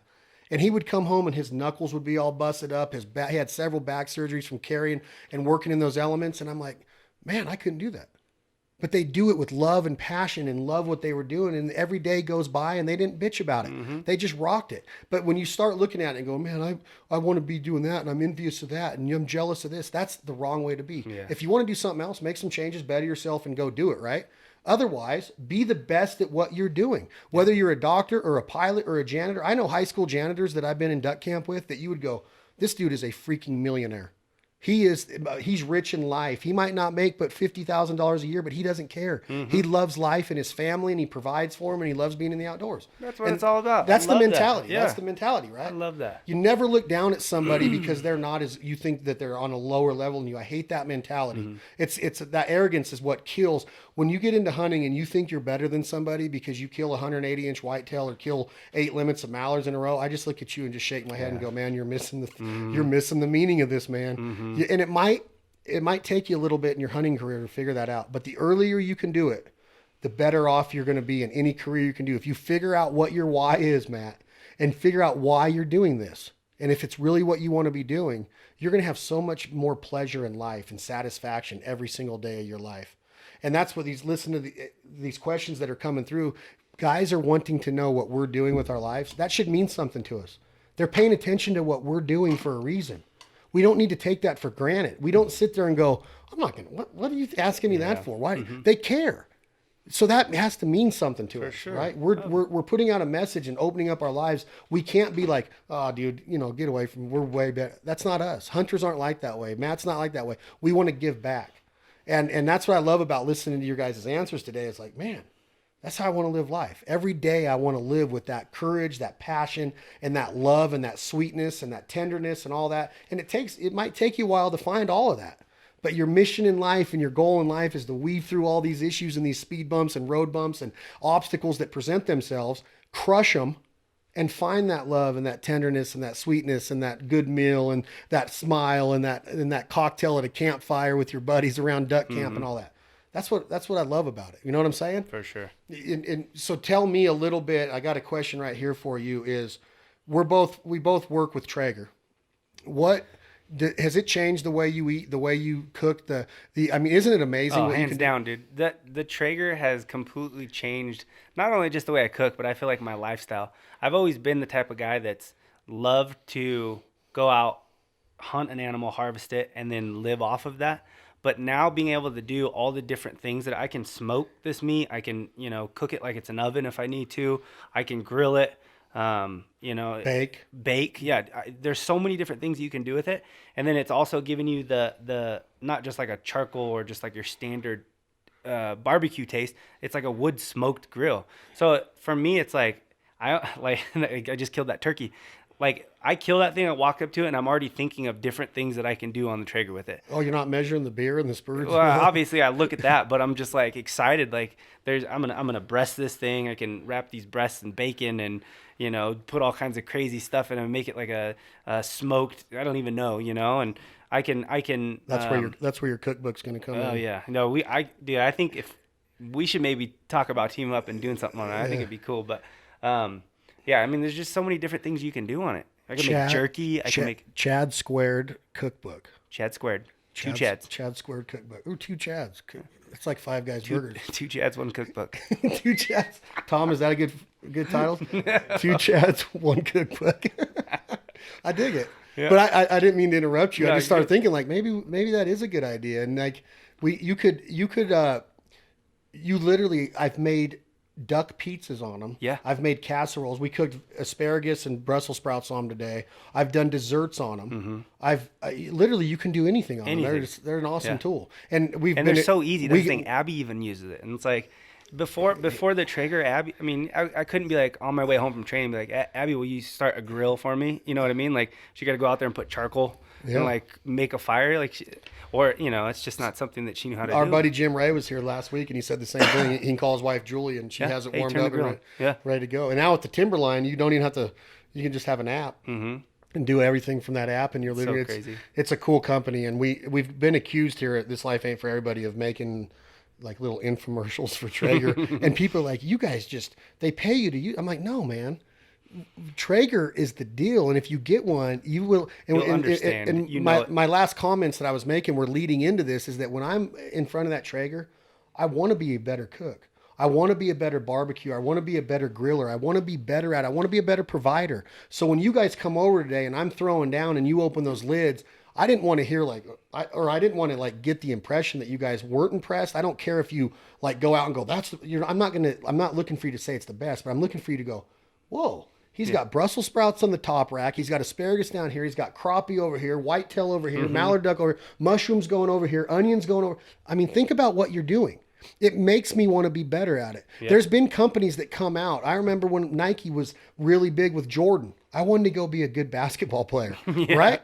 Because that's what Jordan did to me. I put them on and I was like, man, I'm going to shoot a 3-pointer. I never could. But Traeger does that for me. I want to go out and cook and be better. And when I bring the food into the people that I'm serving that night, like I have a dinner tonight to do, I want them to be like, this is awesome. Yeah. Where do I get one of those? It's not about Traeger paying us to say, I'm passionate about it. Yeah. I don't care if Traeger ever pay me. I'm going to cook on a Traeger because I love what they do. And I love the way they make me feel when I'm doing it. For sure. And I say that about any companies that I'm teamed up with and I work with. Like I don't, for me personally, I mean, I know a lot of different athletes. It doesn't matter what the company is as long as they're paying you something. It's like, for me, like I feel like, it's not so much about the money. I reach out to companies that I absolutely love their products. Like I'm passionate about Traeger. I love Traeger. All my stuff that I do, I cook on Traeger. It's not like I have a separate grill off to the side where when the cameras aren't running, I'm like, yeah, tuck the Traeger away. I'm going to use this. I love the Traeger. Same thing with Mountain Ops. I use all their products. Like that's something that, as a professional athlete, that's what I use. Like the pre-workouts before I work out, the stuff during all the BCAAs, the whey protein immediately after, and then the meal replacements that I use throughout the day. Like that's all stuff that I use. And I can attest that the stuff works. I feel great when I'm taking it. And it's not just about, me being a sponsored athlete or anything like that. Like this is a product that I use and I enjoy it. So no, and a lot of people could say it's just another supplement Me Too company. And I sit there and I say quite the opposite. They're outdoorsmen, they're family men, they're innovative. They're products that they keep coming out with, like Slumber, that I got a mind that never quits. My mind's always racing. It literally kind of shuts me down without having to take a sleep aid or any kind of remedy like that. That Slumber lets me put things behind me at ease and lets me go to sleep in a good state of mind. Their products work for me, and that's why I love Mountain Ops. And I'll be the first one to tell everybody on this podcast, Mountain Ops does not pay me. I use their stuff because I believe in their messaging and their marketing. I believe in their team, and I also believe in the people that they work with, like you and Traeger. They're teamed up with Traeger. They're teamed up with Chad Mendes. It's a natural fit for me. They don't need to pay me to use it, and they never will have to. I just believe in their product, and it makes me feel better. And when Matt talks about creating that better version of yourself, I believe in Traeger and companies like Mountain Ops. And when I go hunting and I have a shotgun, I use a Benelli because it makes me want to be better. It makes me want to get to that point of I'm never going to miss another shot. And it's not that Benelli, that if I had another shotgun manufacturer out there that I couldn't have good results with, it's the messaging of what a Benelli makes me feel like. I feel like I'm at the top of my game when I'm holding a Super Black Eagle in my hands. When I have Black Cloud, I feel like I'm at the top of my game, period. Yep. That's just, I'm the same way with partners. I want to endorse partners that make me want to go that extra mile in that lifestyle.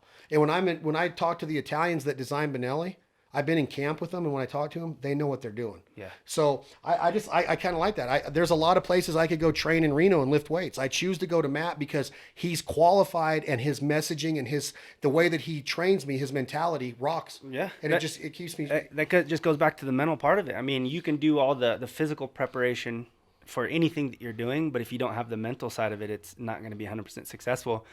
We've always said, and I've said this as a wrestler my whole life, and even as a fighter, you look good, you feel good, you do good. Now, and if you feel good holding that gun, and that's going to, boost your mental ability to focus, or, man, I feel like I'm going to hit everything with this. You're going to, because you physically prepared, and now you mentally feel like you can do anything. Your success rate's just going to go up. With Banded, when we design our clothes, and I talk to Christian and Eric, our main two design guys, and from our waders to our bibs to our jackets, and again, it's that same mentality. I feel like an athlete in them. I feel like I'm going to be successful. I have no other choice but to be successful. Yeah. Whether I kill a duck or not, I'm still walking out of that hunt as a sponge. I learned something that day. I did something wrong today. I learned this today. I got a new trick today. I figured this out. I learned how to move water a different way. I learned where to put my dog. I learned how to hide, whatever it is. Because my mentality is sharp going into it because I feel good. That's why we team up with these partners. And in Matt's teamed up with different coaches and different partners as well. You have to be on your A game to be a trainer. You're taking a responsibility. You're taking people's livelihoods into your hands, and you're saying, you pay me money, and you're going to come in here and do what I say. And whether you get results or not, you're still going to pay me.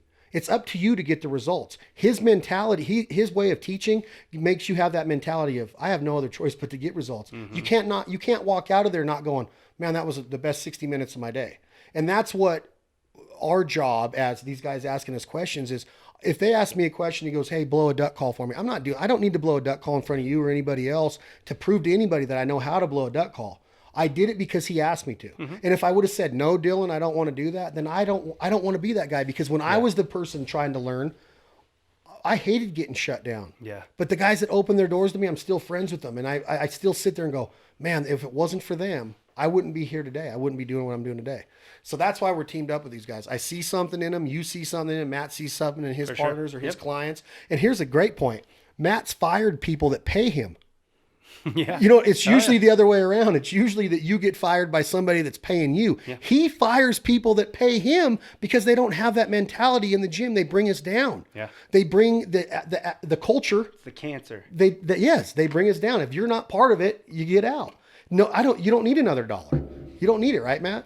No, thankfully, at this point in my career, I mean, certainly spent a lot of time struggling and developing my career to what it was, but we don't look at the money. We none of us do, right? It's all about our passion for what we're doing. And if somebody's going to come in and bring the culture down and they're not willing to change their ways, then that's when we have to make that decision, and we're not going to let that become a part of our culture. So, it's not about the money. It's about helping people. It's about making progress. And, even just want to say that last question about losing weight for a fire season, and I know it's a vague answer that I give, but this circles back to what we're talking about here is, people are really sabotaging themselves every day, and a lot of times they don't realize it. And when that person comes into the gym and they start talking to me, really it's an evaluation at that point. But are you willing to make the changes, right? Because I don't think, for example, nutrition is that hard. I really don't. I had a kid that I'm working with now. It's not a lot of body fat, but he went from 11% to 9% in the last 6 weeks. So, he's getting pretty ripped, pretty lean, right? And he said to me, well, I'm just making better choices because I'm training so hard that I don't want to put anything into my body that's going to take away from that training. And that's what I mean by eat so you can do the work, right? Eat and train. And so, people know they have some mallard. What do we do? We just had some mallard duck, right? We had some asparagus, right? Yep. You have some good fibrous carbs. You have some good lean meat with some good fats. Not to put the refined fuels into your body. That when you read a label, if you don't even know what that means, you shouldn't be eating it, but people are doing it. They do it all the time. And then they want to say that they don't understand why they're not losing weight or why they feel the way they do. Well, you feel like poop because you're eating like poop, and then you don't want to step out the door and go for that hike that you need to go on to get ready for your hunt. It all, one thing affects the other. And I think, a lot of this conversation, I've been mostly listening today, which is awesome. I love hearing what you guys have to say about all this. But, ultimately, I think that people just have to start making better choices and really honor themselves a little bit more so they can get out there and do the things that they really want to do. And if they take that first step, they're going to end up realizing that there's that inner athlete inside of them still. It's still there. I can't stand it when I hear people say, oh, I used to be an athlete. I was a good athlete back in high school. No, you're still a good athlete. Yeah. You just have to find it again. It's there. It's always going to be there. Yep. Going back to Les, 77 years old, one of the best athletes that I've ever trained. I'll always say that. I've worked with, Gabby Williams, who set a world record in the high jump for juniors in high school, went on, to play basketball for UConn. We talked about that. She's a phenomenal athlete. Les is right at that level. Yeah. And because he very easily could have said, I'm too old for that. I don't need to live. But you hear that all the time too. I'm too old. I'm too old. I used to be in great shape, but man, I'm just too old now. I know people, and I qualified for that for a while after I got done playing competitive sports, but I work out to be able to enjoy life. Mm-hmm. I'm not looking to be on a calendar. I'm not looking to win a fight. I'm not looking for anything else. Everybody has their reason for it. I want to be healthy and fit. And I don't think that there's another way to do it. I don't think there's an excuse for not working out, being physically in the best shape that you can possibly be in, making better choices, eating McDonald's every day and donuts and all that stuff. It's too easy. It's a very easy escape to go and do that. And all it does is just, like you said, Matt, sabotage you. And hearing Matt talk with the passion that he has it's really why we're here. And we're going to end it. We've been talking 2 hours already. I know it doesn't seem that long, but we truly appreciate the support. And what's so neat is that the caliber of athlete that you are, Mendes, the caliber of trainer that you are, Pendola, being able to have these different walks of life walk into this studio and lay down knowledge and show passion of what you do that's why I love hunting. That's why people are like, what's your favorite place to hunt? And I'm like, well, I break it down to like my favorite place to be in the world is besides with my daughter, is Duck Camp USA. I love being in duck camp, and it doesn't matter if we're cooking or it doesn't matter. Yeah, it doesn't matter if I'm in New England or Maine or North Carolina or California or Arkansas. It doesn't matter. I just like being in duck camp because once I'm there, I just feel like I'm somebody. I want to be in duck camp and become somebody. And if it keeps making me feel that way, I'm going to keep going. And that's when we say this life ain't for everybody. I'm not sitting there trying to paint a picture of like, hey, I kill animals, and if it's not for you, then you go away. That's not what this is about. This is about, it might not be for you, but at least give me a chance to get to know you a little bit. I might not agree with two dudes in a ring beating the living piss out of each other and blood being everywhere with a mop going in there to mop it up. But I don't sit there and voice that because I have respect for it. I might not agree that because you're a vegetarian or a vegan, but I'm not going to down you for it. Go do it. More power to you. I love you for it. But because we hunt or because we fight or because we take people's money to train them, don't down us. Get to know somebody on that level. Get down to the roots of them, and you'll soon realize that. And this is why I hunt. You'll soon realize that, hey, we got a lot of common blood running through our veins. And we can get down in the ditches with each other, in the trenches with each other, and we can talk and we can rap. And here I am, a duck hunter that wanted to be a pro baseball player, who wants to be a wrestler. The NCAA's just got over. You were a 2-time All-American. You were runner-up in the NCAA championships. You were a badass wrestler. I would do anything to put a singlet on and be able to achieve that. My buddies are back right now at the freestyle world championships right now. Just going back there and being able to watch Jordan Burroughs do what he does. I wish I was there right now. But being able to sit across from a table from a world prize fighter celebrity like you that has achieved what you do, what Matt's achieved, that's why I do this. I'm not sitting here going rah, I'm friends with Chad Mendes. I am buddies with Chad Mendes and Matt Pendola because we respect each other and we all love each other and we have passion for each other and what we do. And that's why this life ain't for everybody. You don't have to be a prize fighter to love Chad Mendes. You don't have to be a trainer to understand and respect Matt. You don't have to kill stuff to understand and respect what Chad Belding does. Its life might not be for you. You might be a janitor, you might be a pilot. That life's not for everybody. Being a soldier definitely isn't for everybody. Could you imagine being a soldier? That's what they put themselves in harm's way for our safety and our freedoms. It's not for everybody. That's what this podcast is about. And hopefully the guys that subscribe, the girls that subscribe, the fans that are watching and listening, they're getting something out of it that, hey, live life with passion, make better choices, nutrition, working out, fighting, hunting, whatever it is, do it with love and passion, respect people, listen to people, be a sponge, learn something. Don't be afraid to teach. Don't be afraid to, voice your opinions. But most importantly, don't be afraid to shut up and listen once in a while. You know what I'm saying? And that's my hardest thing in life to do is because it feels like I'm always talking, and I probably am. But man, Mendes, you got a fight coming up. You're saying June or July, your comeback fight. You've been in the octagon with such studs. Your career is unprecedented, just awesome, and you're humbled. I can't wait to be there. Do you have any final words for anybody out there? Anything? No, I just want to say thank you for having me on, man. This was a lot of fun. That 2 hours went by a lot quicker than I thought, man. I still have a lot of stuff I can talk about, but I know. We'll do it again. Yeah. Let's do one after the fight. Cool. Maybe I'll bring Tom and the crew down to Vegas, and we'll do one the day after the fight or something. We'll set up a little makeshift rig. Might be a little hungover, but we won't be able to film it because you won't have any black eyes that night. No. You look like you just got out of the sauna. Matt, it's always a pleasure. Matt's always welcome here. He always lays down. Chad, before we go, let's just tell me, just give me a question that you had for Matt real quick. Well, I got a lot of stuff, and it might be you guys. I'll get you guys numbers, and you guys can talk. Yeah, but it's actually a lot of stuff just about my personal training, but and it would probably be another hour or two. So I'll put you guys in touch, but that's what I wanted to do is that I just knew that, and I talked to you about Matt like 6 months ago. I said, I want to bring you up and do a seminar. And after the fight, I want you to do that. When you have some time, I want you to come up and talk to his athletes about what we talked about today and what it means to get prepared for competition like you have to do. I think it'd be great to do at Pendola Fitness. So what do you got to say, Matt? Yeah, well, to sum it up, I did work with Kelly Parati. She won the world title for Jiu-Jitsu Masters this last year. And I think it's a good example. She came into me, I think, really under-recovered, overtrained in a lot of ways. One of the things I test for, you look at something like HRV, right? Heart rate variability. So this is kind of the stuff I was going to ask you about. Right. She started doing all this for this training camp. So. Oh, well, smart. And it's definitely a thing I look at with a lot of my athletes. Kelly had very poor grip strength. Her vertical wasn't what it should be. Those kind of things we looked at too.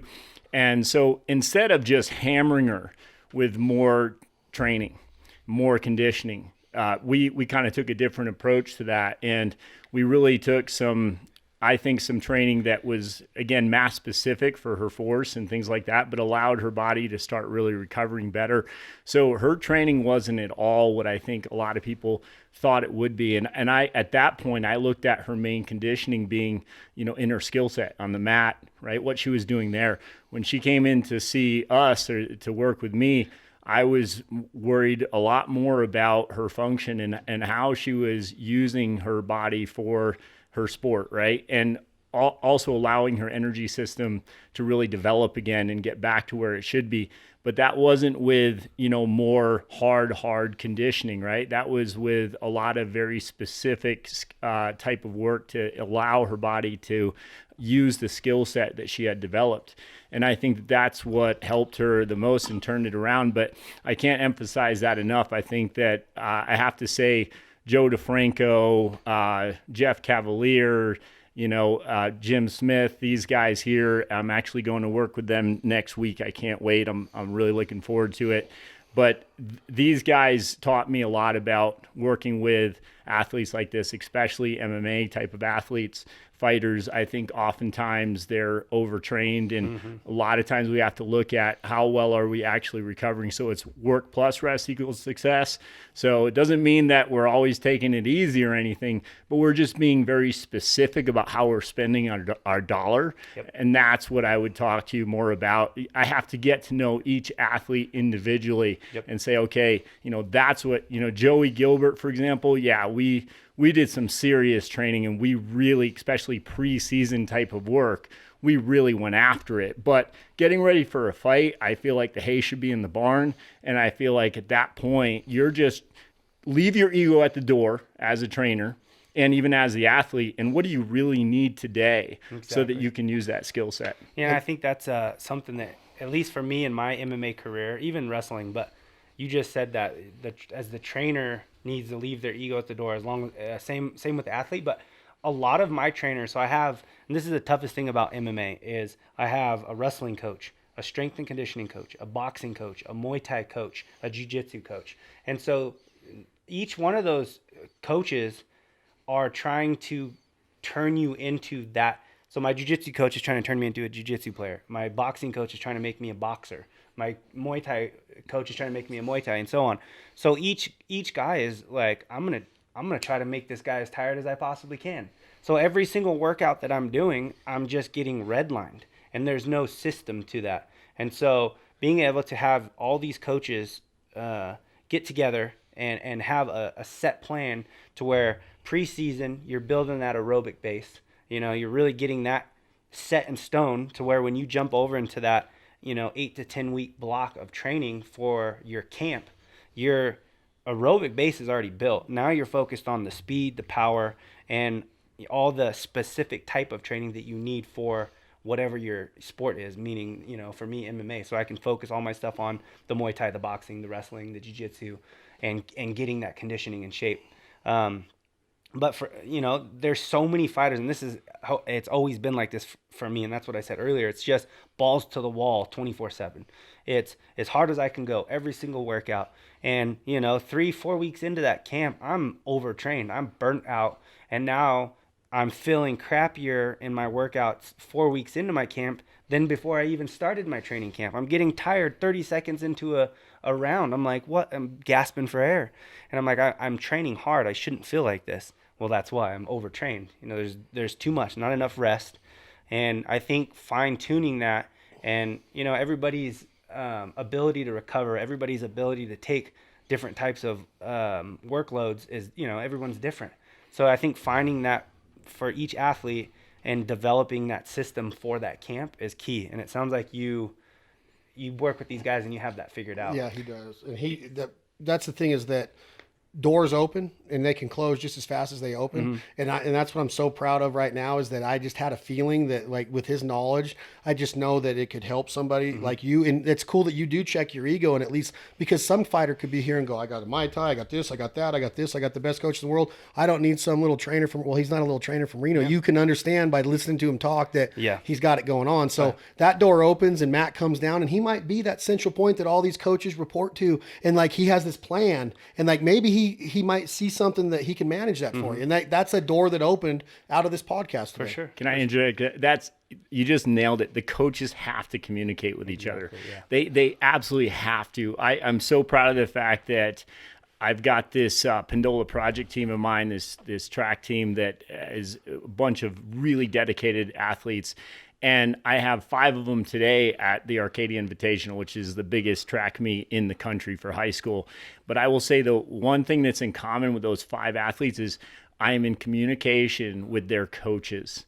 And that makes all the difference, because I have one girl who just texted me, or she was actually the one calling when it made that vibrating noise before. But she was calling me to tell me she just ran one of the fastest times in the country for the 800. Nice. And I'm so proud of her. Nice, but man. you look at her a year ago, we were looking very closely at her HRV numbers and realizing that she had been overtraining for too long. That communication has to be there. Leave your ego at the door. Her workouts look nothing like another one of my girls who was one of the top runners last night in her event. And yet they're in very similar events, because they're 2 different athletes. And I have to communicate with that coach as well as that athlete. It can't just be, okay, well, this is the best strength training for you, despite what you're doing on the track, and vice versa. And then the coaches have to agree, well, maybe she should be doing less intervals out there. And that's what at the end of the day, that's what matters, that you're getting that athlete, right? Yeah. And I hope that I would like to see something, come into fruition, because if there's a way that I could ever give back to Matt what he's done for me, that's why I really wanted to make this introduction, is that I just saw something there 6 months ago. If Chad come to this gym and just met Matt, there might be something there. And I've said it with other athletes too, that, that I've met in different spectacles, that when I went to spring training with the Padres one year, and I walked into their gym and I was like, dude, Pendola must be training these guys. I'm like, I thought I was the only guy in the world that knew how to roll out like that. Like, and this guy's doing stuff that I do. And then I went to a San Francisco Giants game, and they were playing the Cardinals or the Phillies or somebody. And the second baseman, I'm not going to say no names, but the second baseman was doing the things that his warm-up drills were the walks, all the different box walks that we do, and pull, you can give them all the names that you do, Matt. But I was like, I do that every week in the gym. So I'm doing all this stuff that these high caliber athletes that are in the major leagues and that are doing, prize fighters like yourself, were getting that. So I just knew that Matt was on to something different than just a regular trainer, So I hope that you guys talk, and I'll put you two in contact. Cool. Maybe if you're, I get 5%, I get 8%. But hey, doors open today. We might do a cookbook together. You guys might have a little fight management thing going on here. This life ain't for everybody. Mountain Ops, Traeger, we love you guys. All of our partners. We got some exciting stuff coming with YouTube, with the new This Life Ain't For Everybody YouTube channel. That's going to be awesome videos. You'll see Mendes on there. You'll see training videos with Pendola Fitness and the Pendola Project on there. I'm Chad Belding for Chad Mendes. UFC, his next fight's coming up in July. Find him on Instagram with Chad Mendes, same as Twitter and Facebook. Pendola Project on Instagram for Matt and his squad. We also look for Chad all over the UFC with fights coming up, like I said, the middle of this year in June and July. And his guide service is Chad Mendes' Fins and Feathers. You can find them on Instagram, other social platforms. Celebrity hunts, book a fishing trip, book a hunting trip with him. I'm Chad Belding for my brother Clay, Tom Rashashine. Thank you guys for all your help today. This Life Ain't For Everybody. Episode 4 is in the books. And just like our man Bruce Buffer would say, what does he say? It's time. See you, everybody.